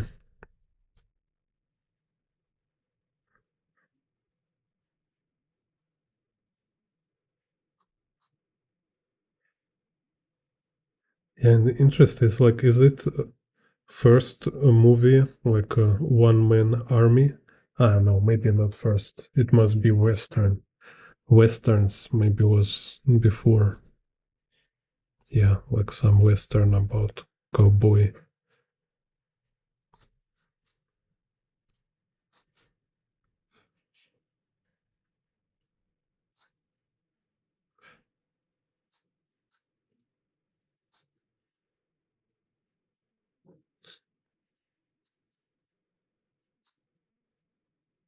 One man army.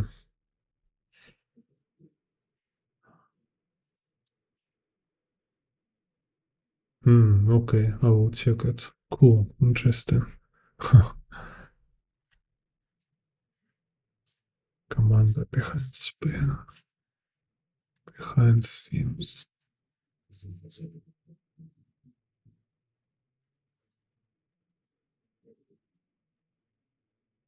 It's like, oh yeah.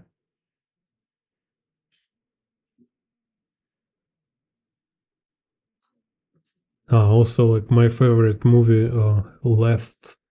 Action Hero, Last Action Hero with Schwarzenegger, and it's a great movie.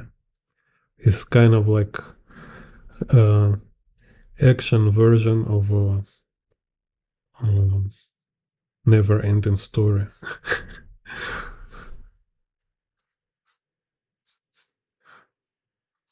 So,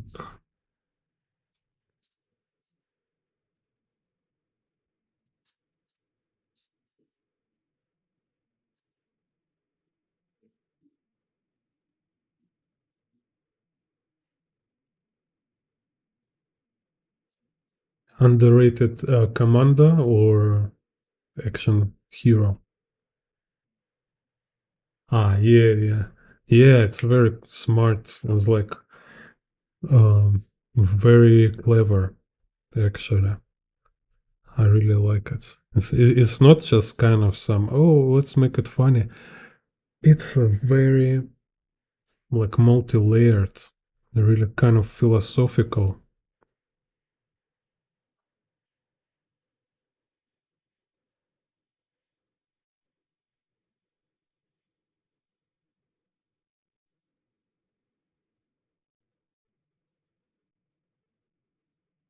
Kind of like a mm, peak of Hollywood, I will say. Yeah, this last action hero.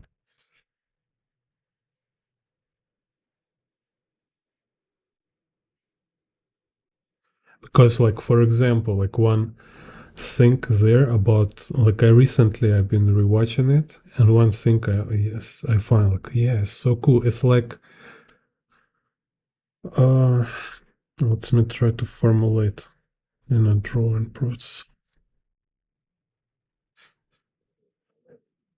Yeah, I mean, if of course, like main idea there is about like growing new generation of kind of strong and brave boys, but so many nuances and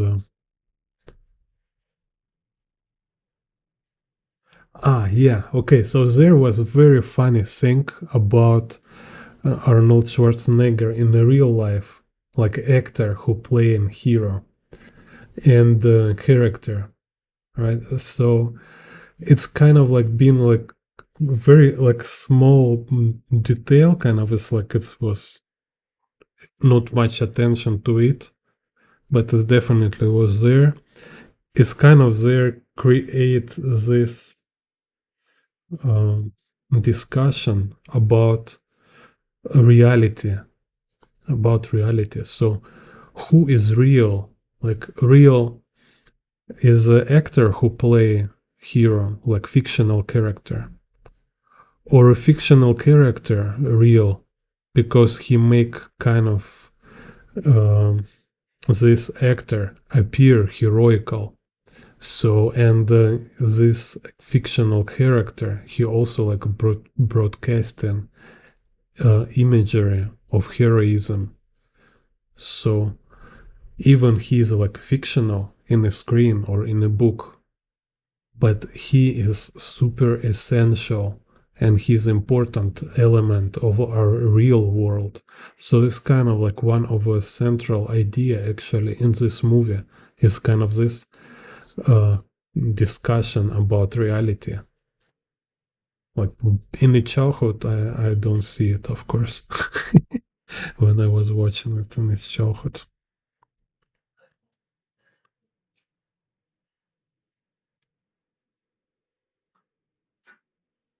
And it's kind of like, again, it's like why I always kind of uh, bring in this mystical topic, kind of, because this movie is a perfect example how much in kind of in creative circles it's always a thing. They always have some stuff like that. It's kind of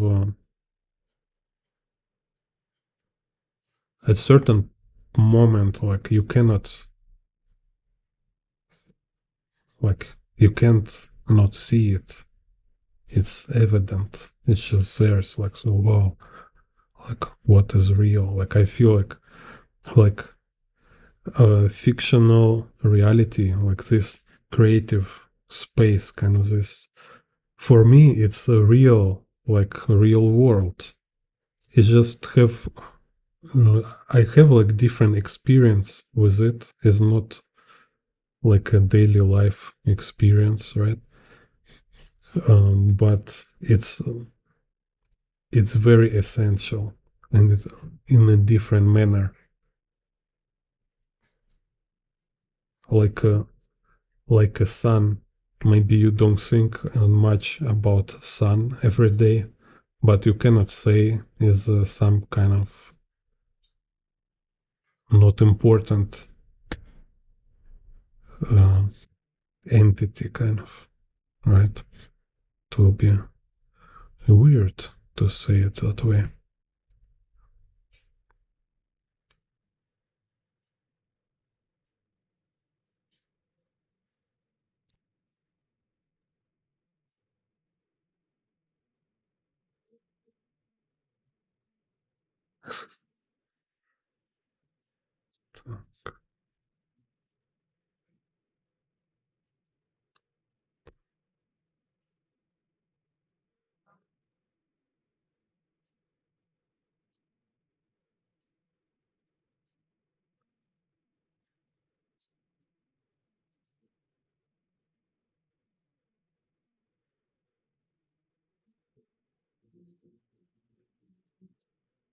So,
yes, insane, like how they made all this production behind Star Citizen. As like they they really make like all this architecture, all this shape, like interiors, and like real scale.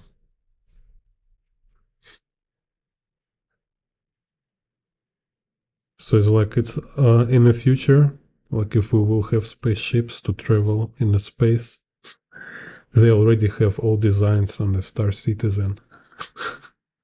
Just put kind of actual technology, like how to, I don't know, anti-gravity or warp engine.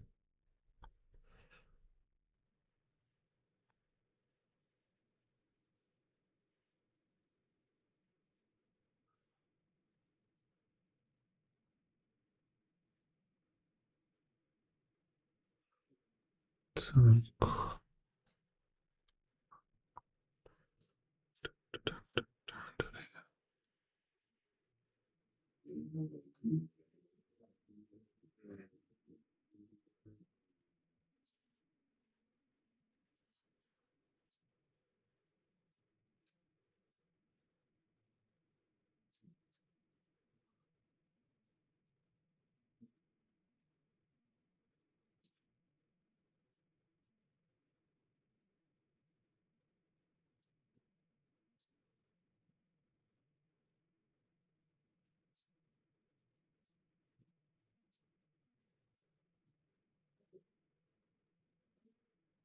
So here it goes like that.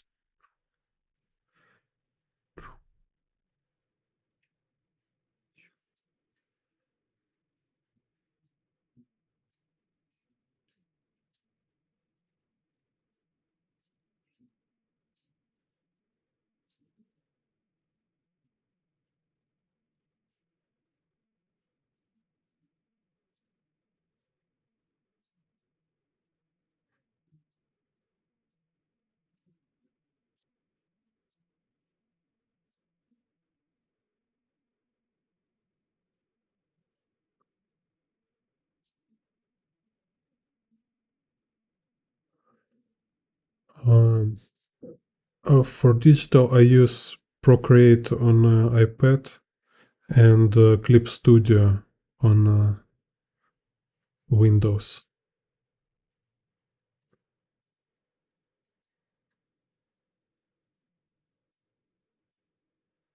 I have this Clip Studio X, EX.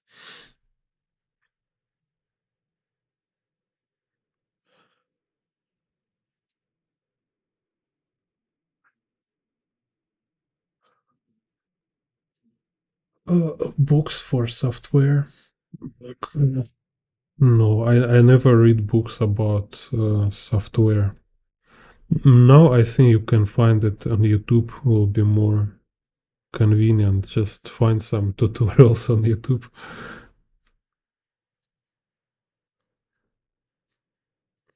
So, or there is like tutorial on YouTube which will answer all your question.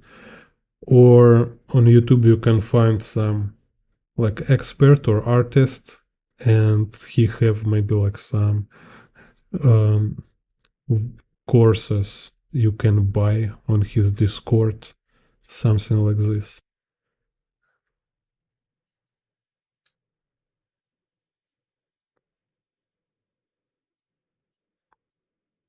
Because yeah, for me it's like it's hard to kind of learn.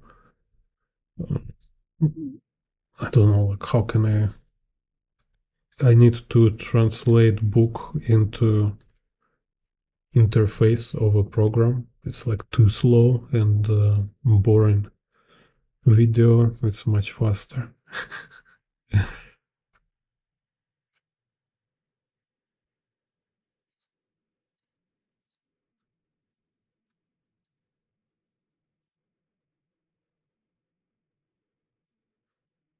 Yeah, Blender, I don't know. Yeah, Blenders, they have all this online videos, tutorials. Yeah, first of all, you I think need to judge by expert work. Like you find some artist or creator who work you like, so you search for his tutorials where he explain how he use software to make his work. Because there's like a lot of useless tutorials. It's like very long with very basic information. You don't know why you need to spend time for this. So make sure you learn from people who know what is really important. So they have like huge experience and they can do like some actual stuff.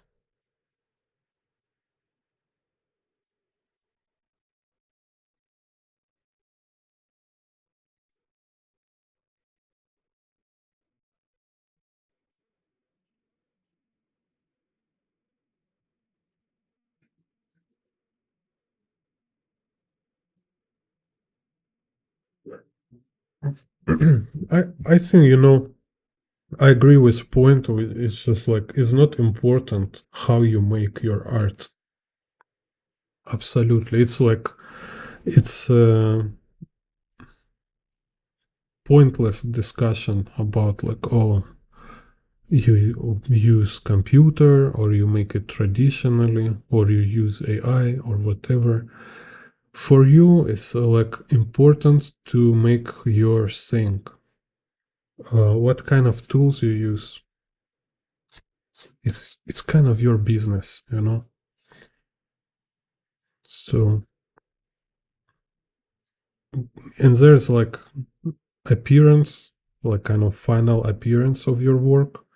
There is also like a way you present your work. So, like if you make it for example, like if I work traditionally, right, and I want to present my work mostly digitally, then it's like big issue how to make my work look good digitally. So it's even about production quality because kind of like I can make it like more oriented for screen. You know kind of what I mean. It's like some work will never look kind of like I don't know, like when I want to show it on a screen and then I draw traditionally, like I make traditional work, I will still have in mind I want to make sure it's look good on a screen. Kind of like I have this idea, right? So it's influence my traditional work. Or I need to have like a good scanner or learn how to photograph my work. Because like for me, it's fine when it's just like line art, but if you make like painting, yeah, it's really like problem. It's very, um, it's kind of very annoying to make it with the proper quality in the digital. So you need to like have good camera or good scanner, and you can make like your traditional work look like digital, or you can like try to make digital work look like traditional, because people both will watch your traditional and digital work on the screen, so they're kind of like playing same game.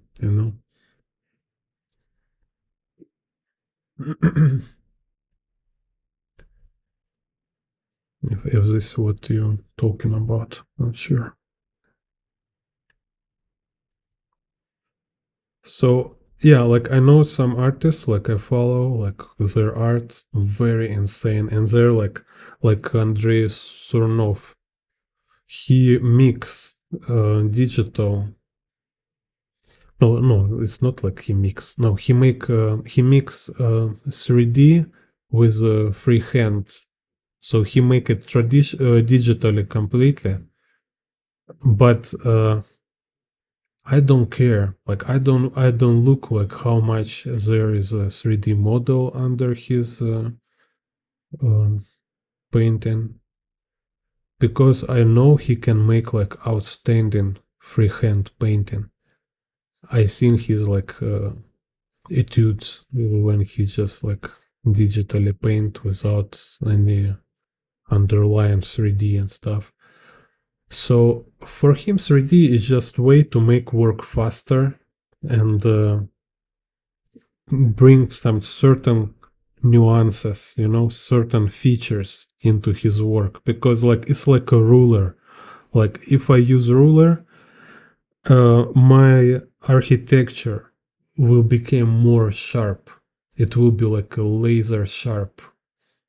So I'm making creative decision first of all. It's not about like, oh, I need ruler because I not confident with my lines. No, you use ruler because ruler like bring like certain quality to your work. It's different quality. Same with all these tools. If you want to use like 3D or some AI or whatever, because you're a bad artist and you want to kind of it be your support kind of, right? Then it will never do anything good for you. It will never works. You'll just eventually you will just like playing it like a kind of computer game, just wasting your time sitting like tweaking parameters, clicking your mouse, searching for magic button or magic filter and magic how they call it when you write for AI, when you write something like request, right? They want to find these like magic words which will generate like super image for you. No, it's like waste of time. So first of all should be your essentials. And yeah, it just should be kind of like if you're artist, first of all you need to be good with freehand drawing. Whatever, digital or traditional, but freehand. You just sit and draw with your hand without all this like guidelines and stuff. Just draw yourself. And when you're good with this, then you can use tools to enhance your actual skills. And I don't see anything like bad with this, because people really do insane work, and you see as like, okay, if I take AI or something to try to do something, I will never do it, because this guy, he have really amazing skill and experience and vision, kind of. He have his own ideas. It's not just kind of cheating with digital tools.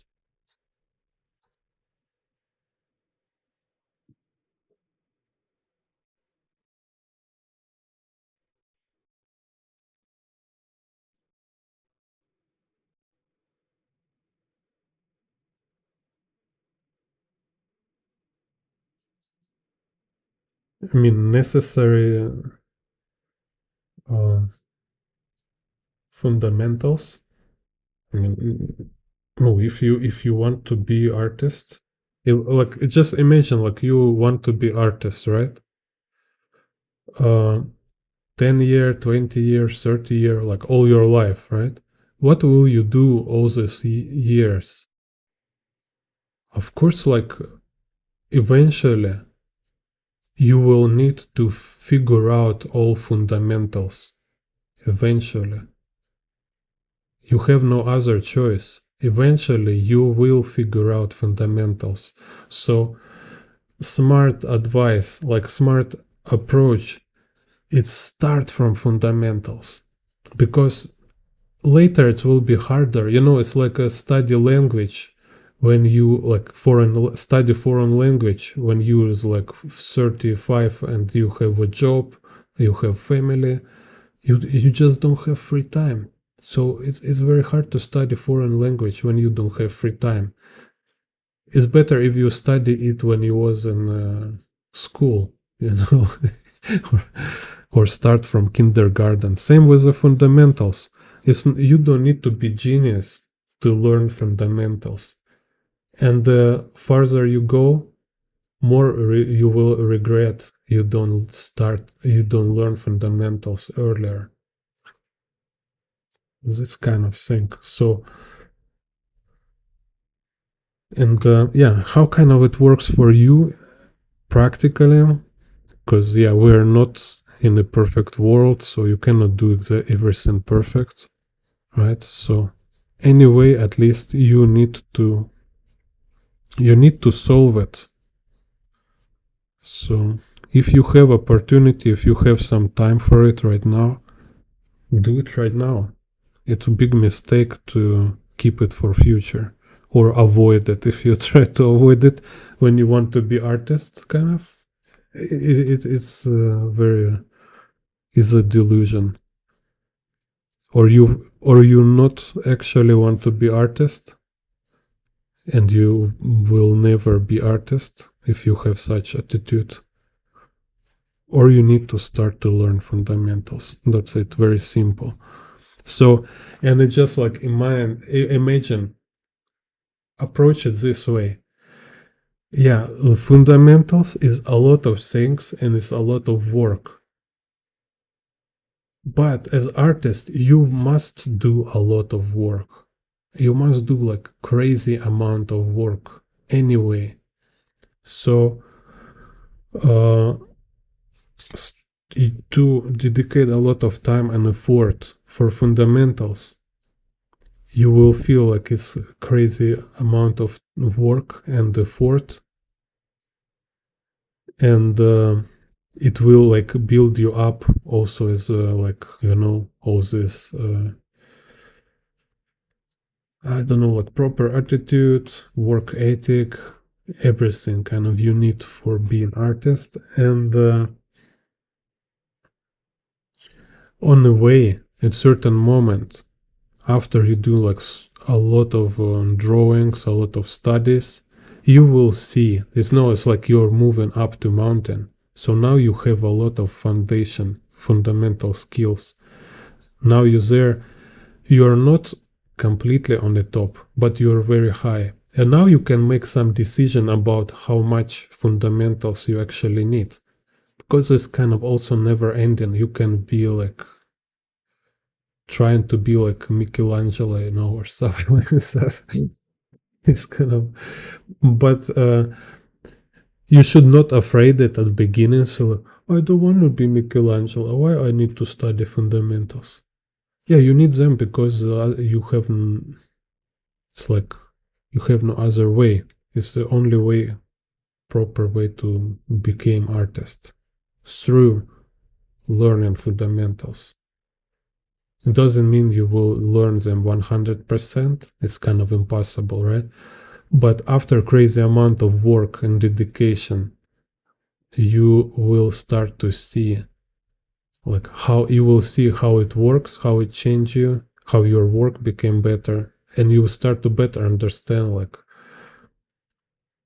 where you need to stop, kind of not stop, but just like less kind of be realistic, like you are not good enough to learn it more, kind of to crazier perfection.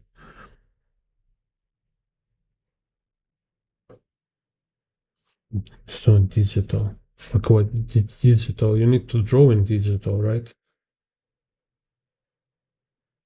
Like digital or traditional is still you sit and draw. There is lines, shapes, same like in the traditional. What difference between traditional and digital? Like talking about freehand. Like if you're like doing like some vector or 3D, it's another story. But if you're talking about like, it's not so like also, even if you do 3D and vector, it's better if you can do good freehand.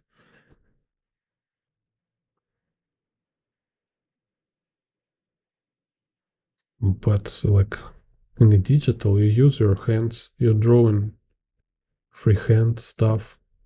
It's same like if you're drawing traditionally. Так, let's just draw this guy here.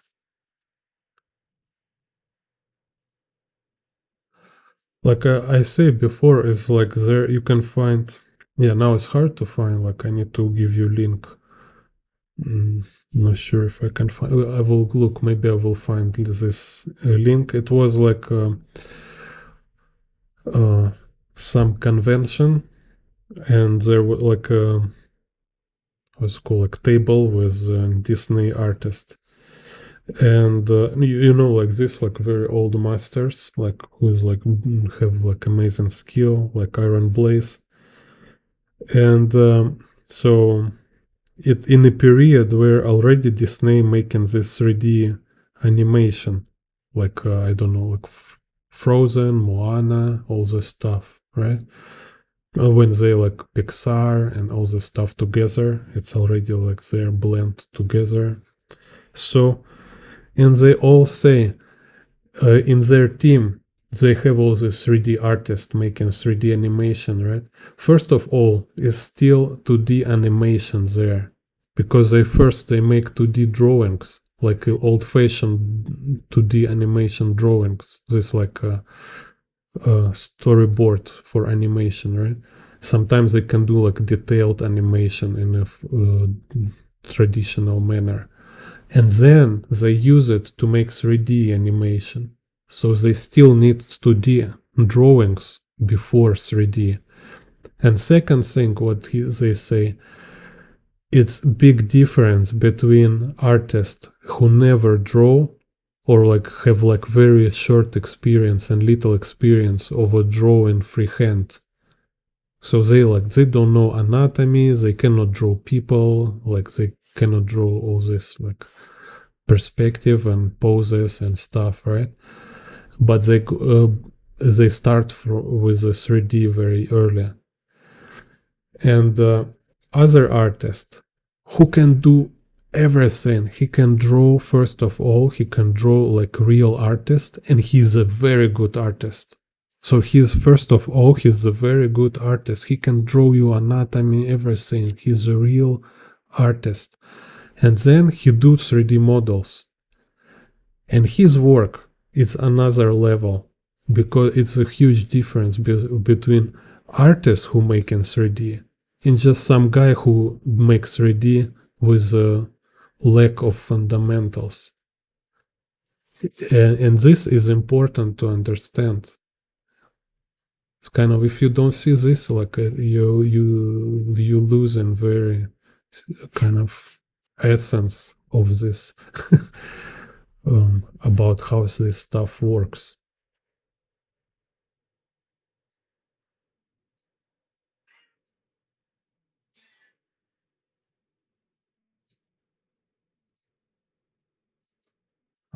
You mean like so traditional artists need to learn digital?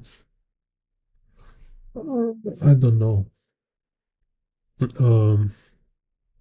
It's kind of like depend what kind of job you want to do.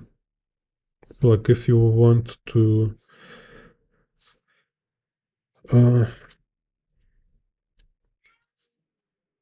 it's like you need to go, you need to look where you want to work, and you look what software they use, and you need to study this software. But it's very easy. I mean, it's so easy and simple, to learn like how to use like digital software compared to like how learning perspective or anatomy, how to draw, fundamentals. It's very easy. You can learn very fast. So what actually like you being judged of, like what people really look is like your ability, like your general ability is like your knowledge, your skills, and digital program you can learn it in a month, maybe in a week. It's no big deal. Like some companies, like they have their own software. Like you cannot buy it, you cannot learn it before you go work with them. So you kind of, you became apprentice, you learn like first week or month, you learn how to work in this software.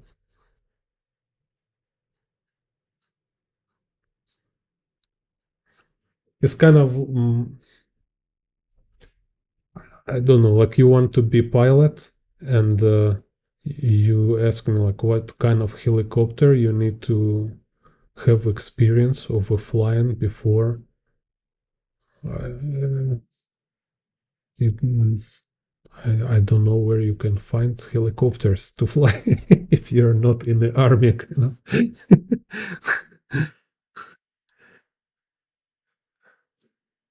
So yeah, instead it's just like you need to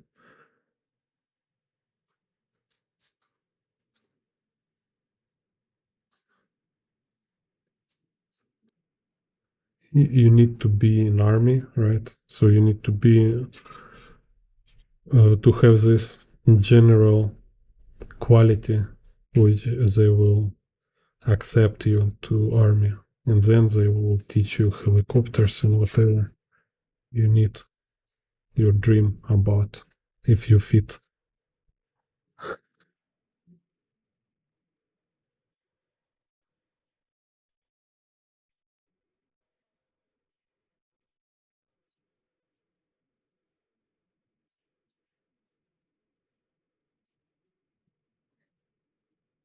Yeah, it's like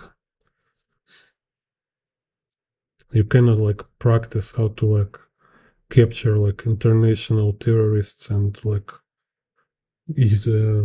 operate drones, like how they call it, like this huge drone of with insane firepower. So this kind of things you learn very fast. There's fundamentals. It's what hard to learn. It's very few people who manage to learn this fundamental stuff. This kind of like main filter what is happening, right? Is a filter between people who manage, who able to manage themselves to learn fundamentals, and all this majority of people who doesn't manage to learn it. They avoid it. They trying to kind of pass it. It's like, oh, I don't want. It's too boring. It's too hard and stuff. They just don't have. They just don't have it. They don't have this required uh, character. That's it. If they not manage to learn fundamentals, this job is definitely not for them. So it's kind of like most obvious on the surface thing how they can see as like, are you fit or not?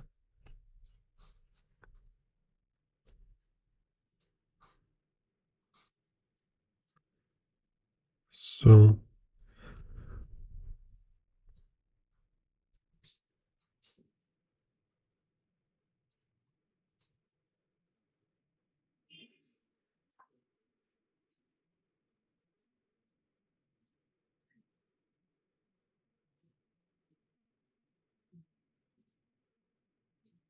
yeah, kind of this. Yeah, so it's like traditional, it's a hammer, and the nail gun, it's a digital. Yeah. So transition, it's very easy when, but um,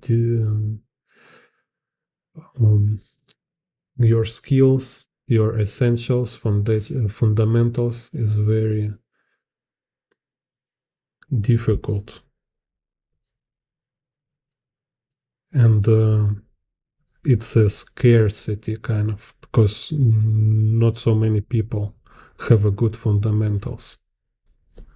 So have good perspective, make you more in the demand, make you more valuable, more expensive, more uh, yeah, more valuable, more uh, make more higher people kind of interest in you.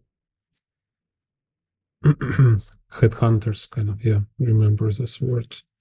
More headhunters will interest in you because you have like original ideas, and also you have like great fundamentals.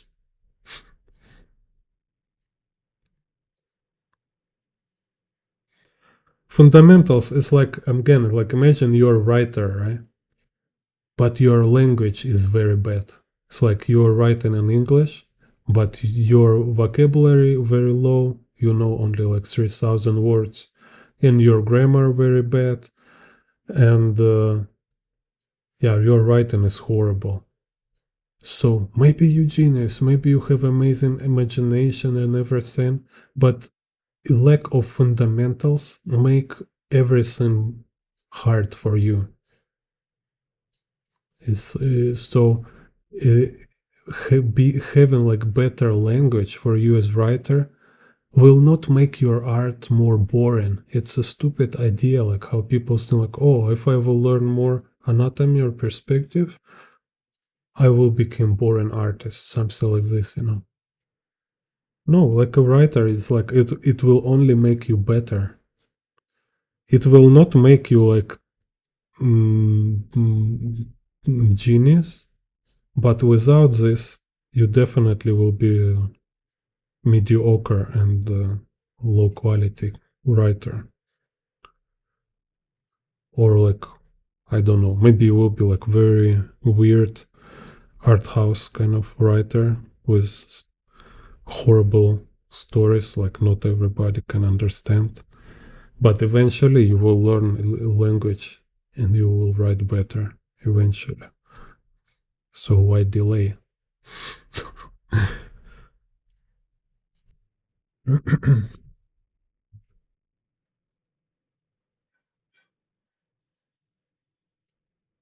Mm.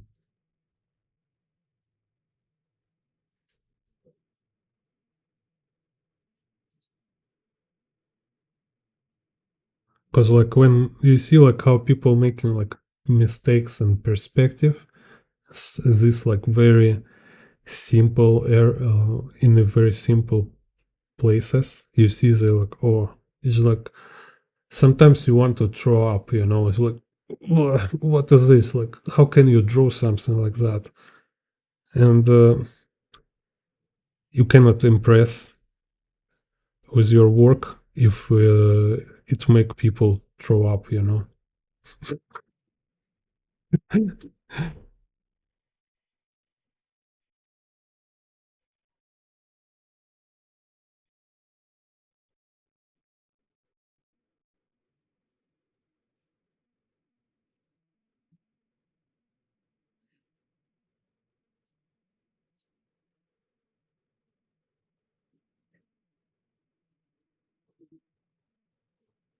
Some examples from Gene Bond.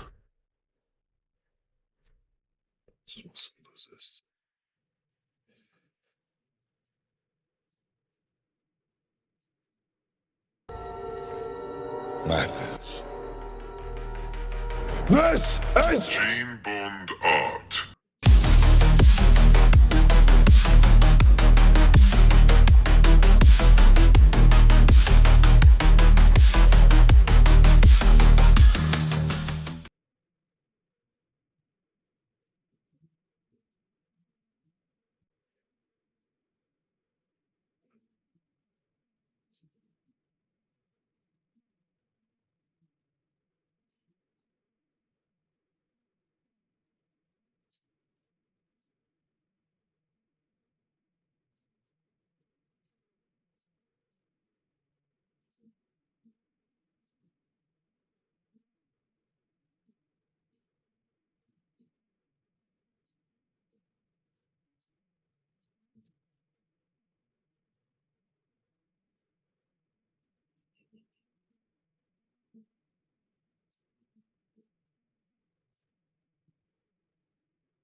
So it's kind of Star Citizen office.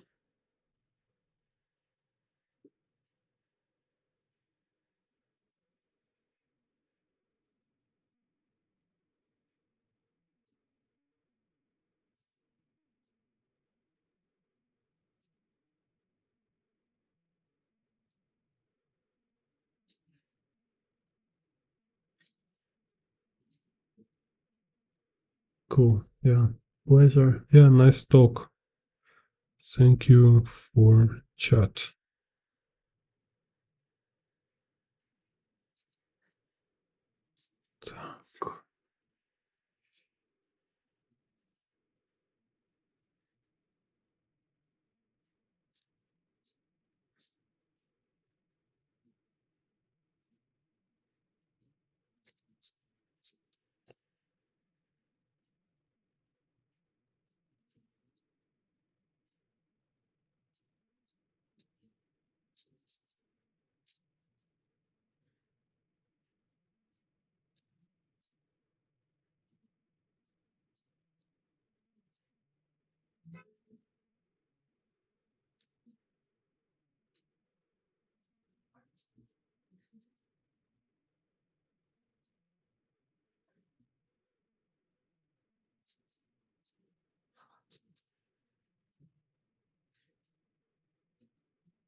Yeah, also like fundamentals can say, like, imagine, right? You want to draw like a pretty lady. Pretty lady. Dun, dun, dun, dun. And you don't have fundamentals. You just can't. For you, it's impossible. Because every attempt of drawing pretty lady will end up with ugly lady. That's it. Kind of you sentenced to draw only ugly ladies.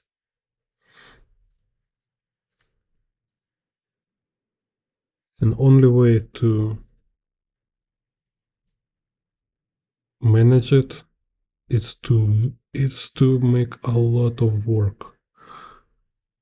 All this like figure studies, like maybe like a live drawing with some art groups, drawing models, drawing anatomy, just some gesture sketches, like everything that help you improve your fundamentals.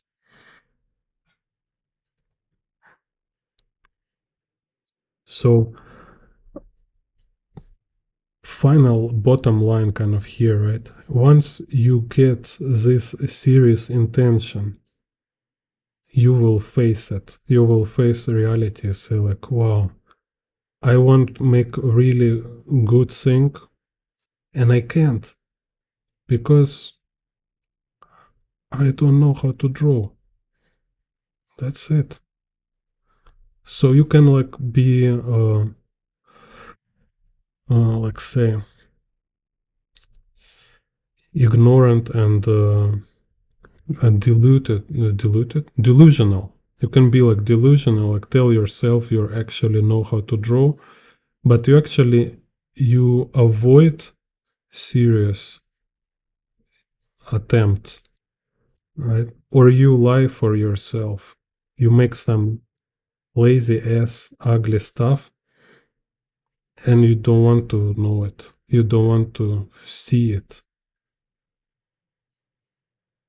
So it's just kind of definition of being superficial, kind of, right? Not looking into essence.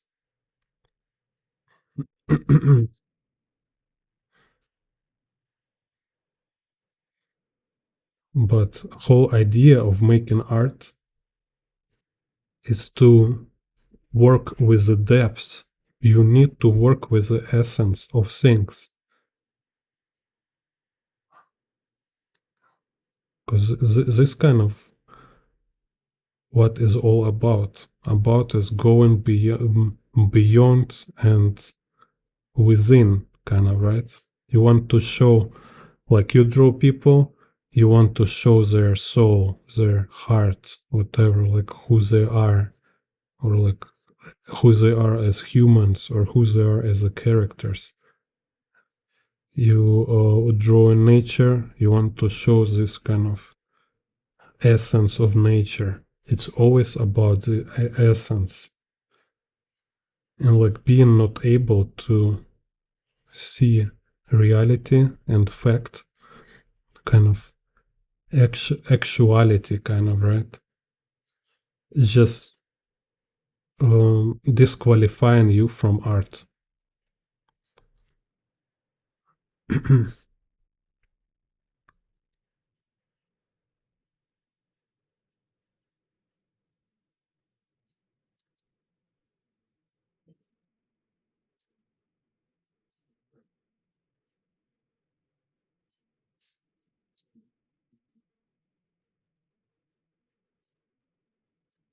Maybe just have ideas this right now. At least it sounds cool.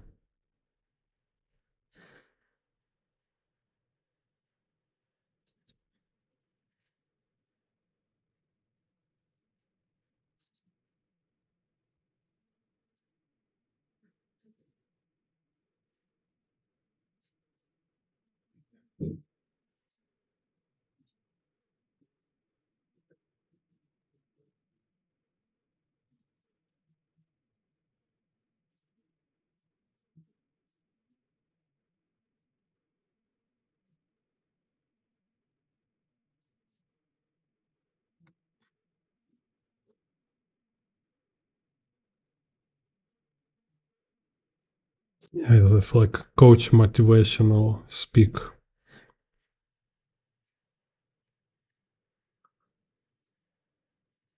All your life, you've been prepared for this.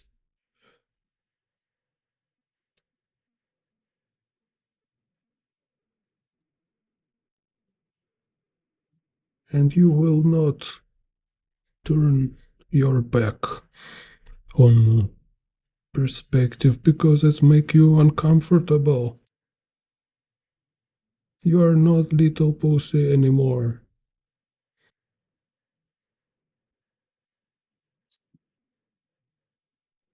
You are a berserker now.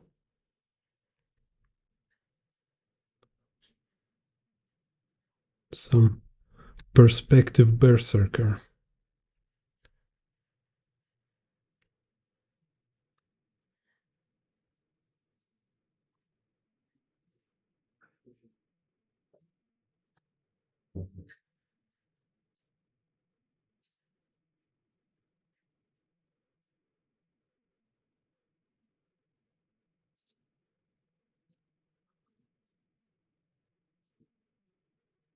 Так,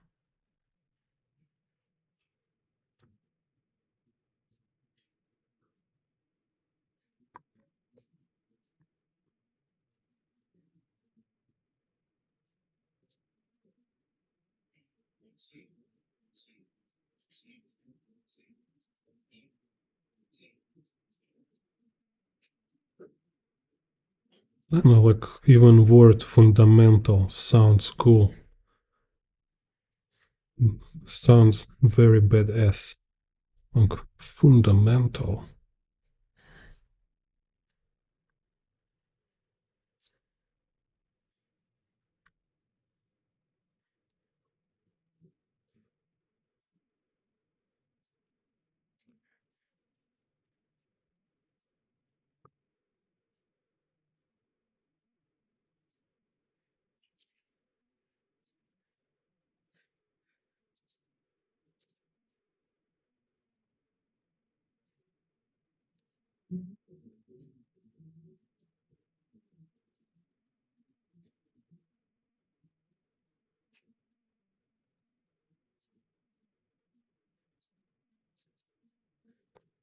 Так, here some stuff like that.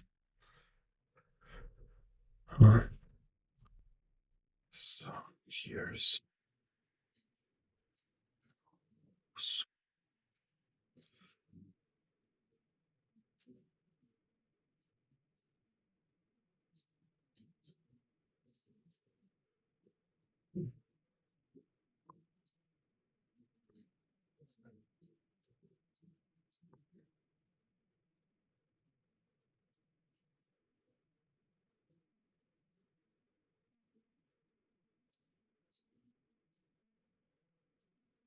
Так.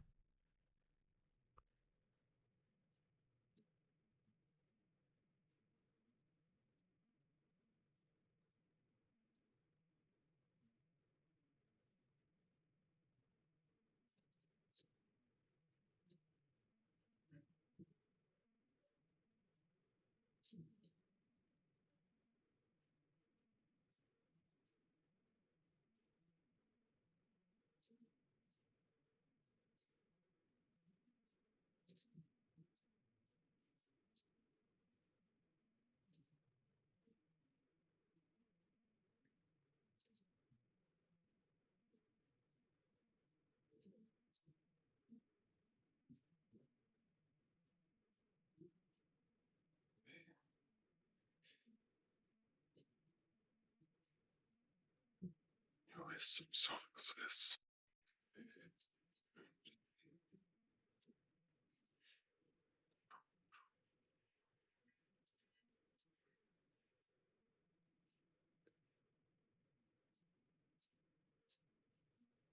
So here I will do this all around.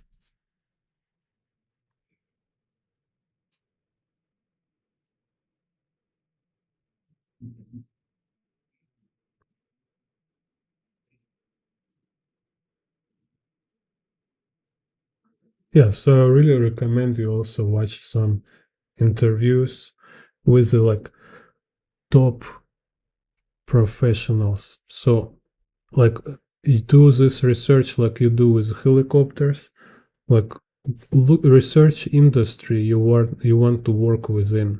So like you want to be like game designer or you want to be animator, right?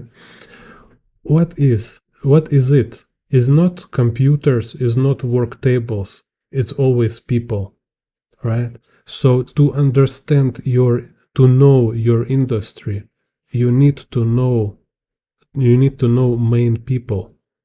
Who is a kind of like core uh, members, core people in this industry.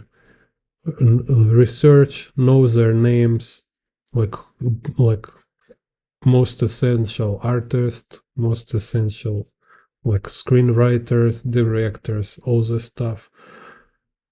Like is not like rock music or like Quentin Tarantino something stuff on the surface. Like some industry is not so open in the public. No people not so talk about it much. You need to research, and as a kind of professional or aspiring artist, you should know this stuff. You should know names. You should know them. You need to study them. When you find these names, go and listen and research these people, who they are, how they think, what is important for them, like what is their life story or whatever, what kind of books they read, what kind of book they write. Find interview with them. Everything you can find. This is very important because this connect you to reality. Otherwise, you're outsider. You don't really know what is happening there. You kind of like um, behind the bars, behind the fence, and you like trying to look inside. Like, what are you doing there? Can I go inside? No, you cannot go inside. You don't. You speak other language. You lack of basic knowledge. Nobody can speak with you because you know nothing.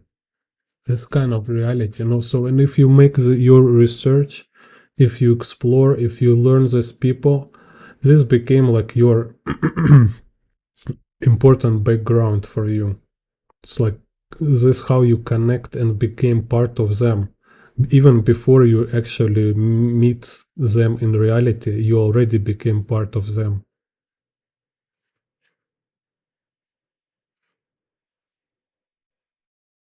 Yeah, also forget if you're in my Discord channel, can go my Discord channel. There is links in this kind of interviews I watch myself. You can look at them. and learn this kind of stuff.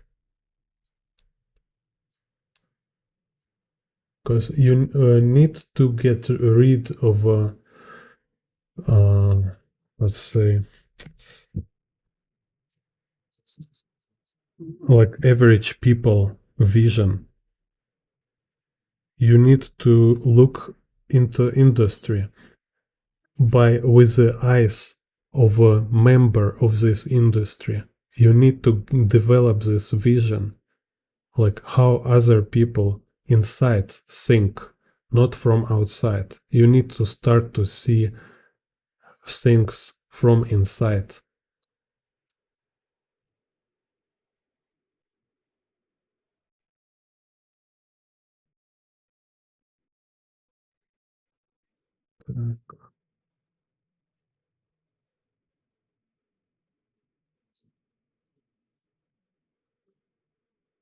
There is even like philosophy about this called like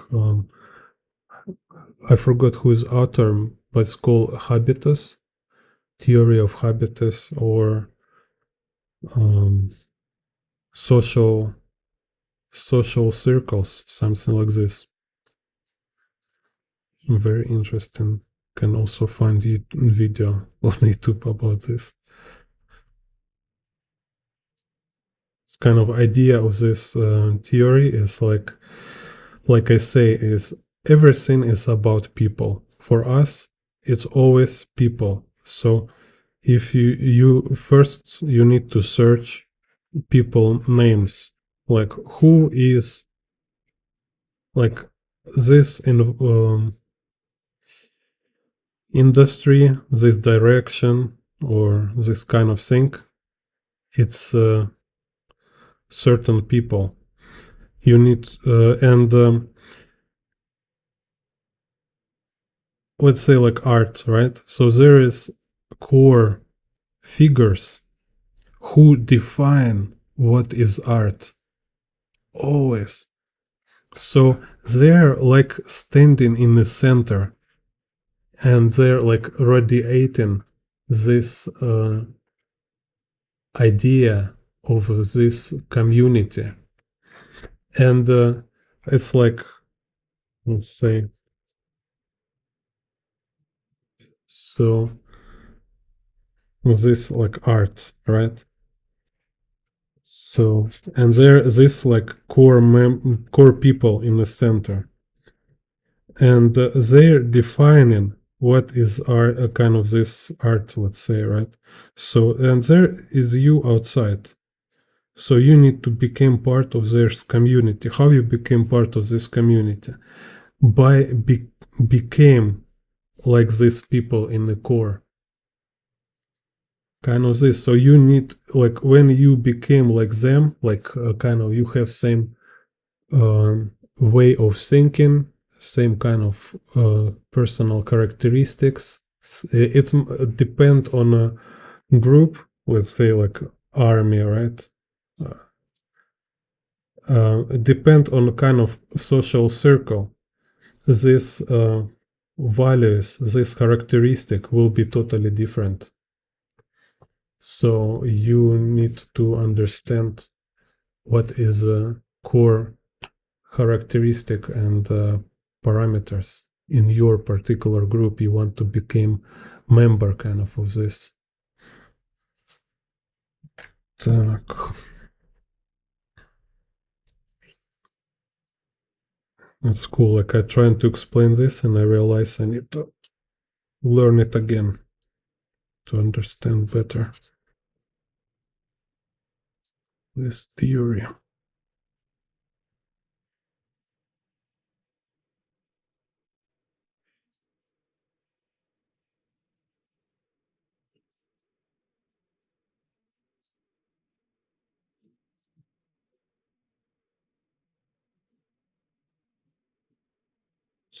So here versus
So this, yeah, it's called habitus. Can find some like short video on YouTube talking about this theory.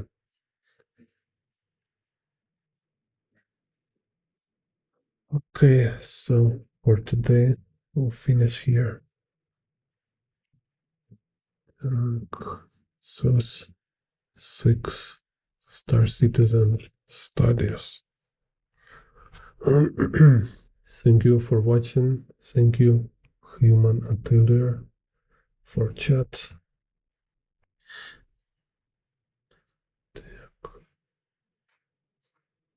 So see you next videos, next tutorials.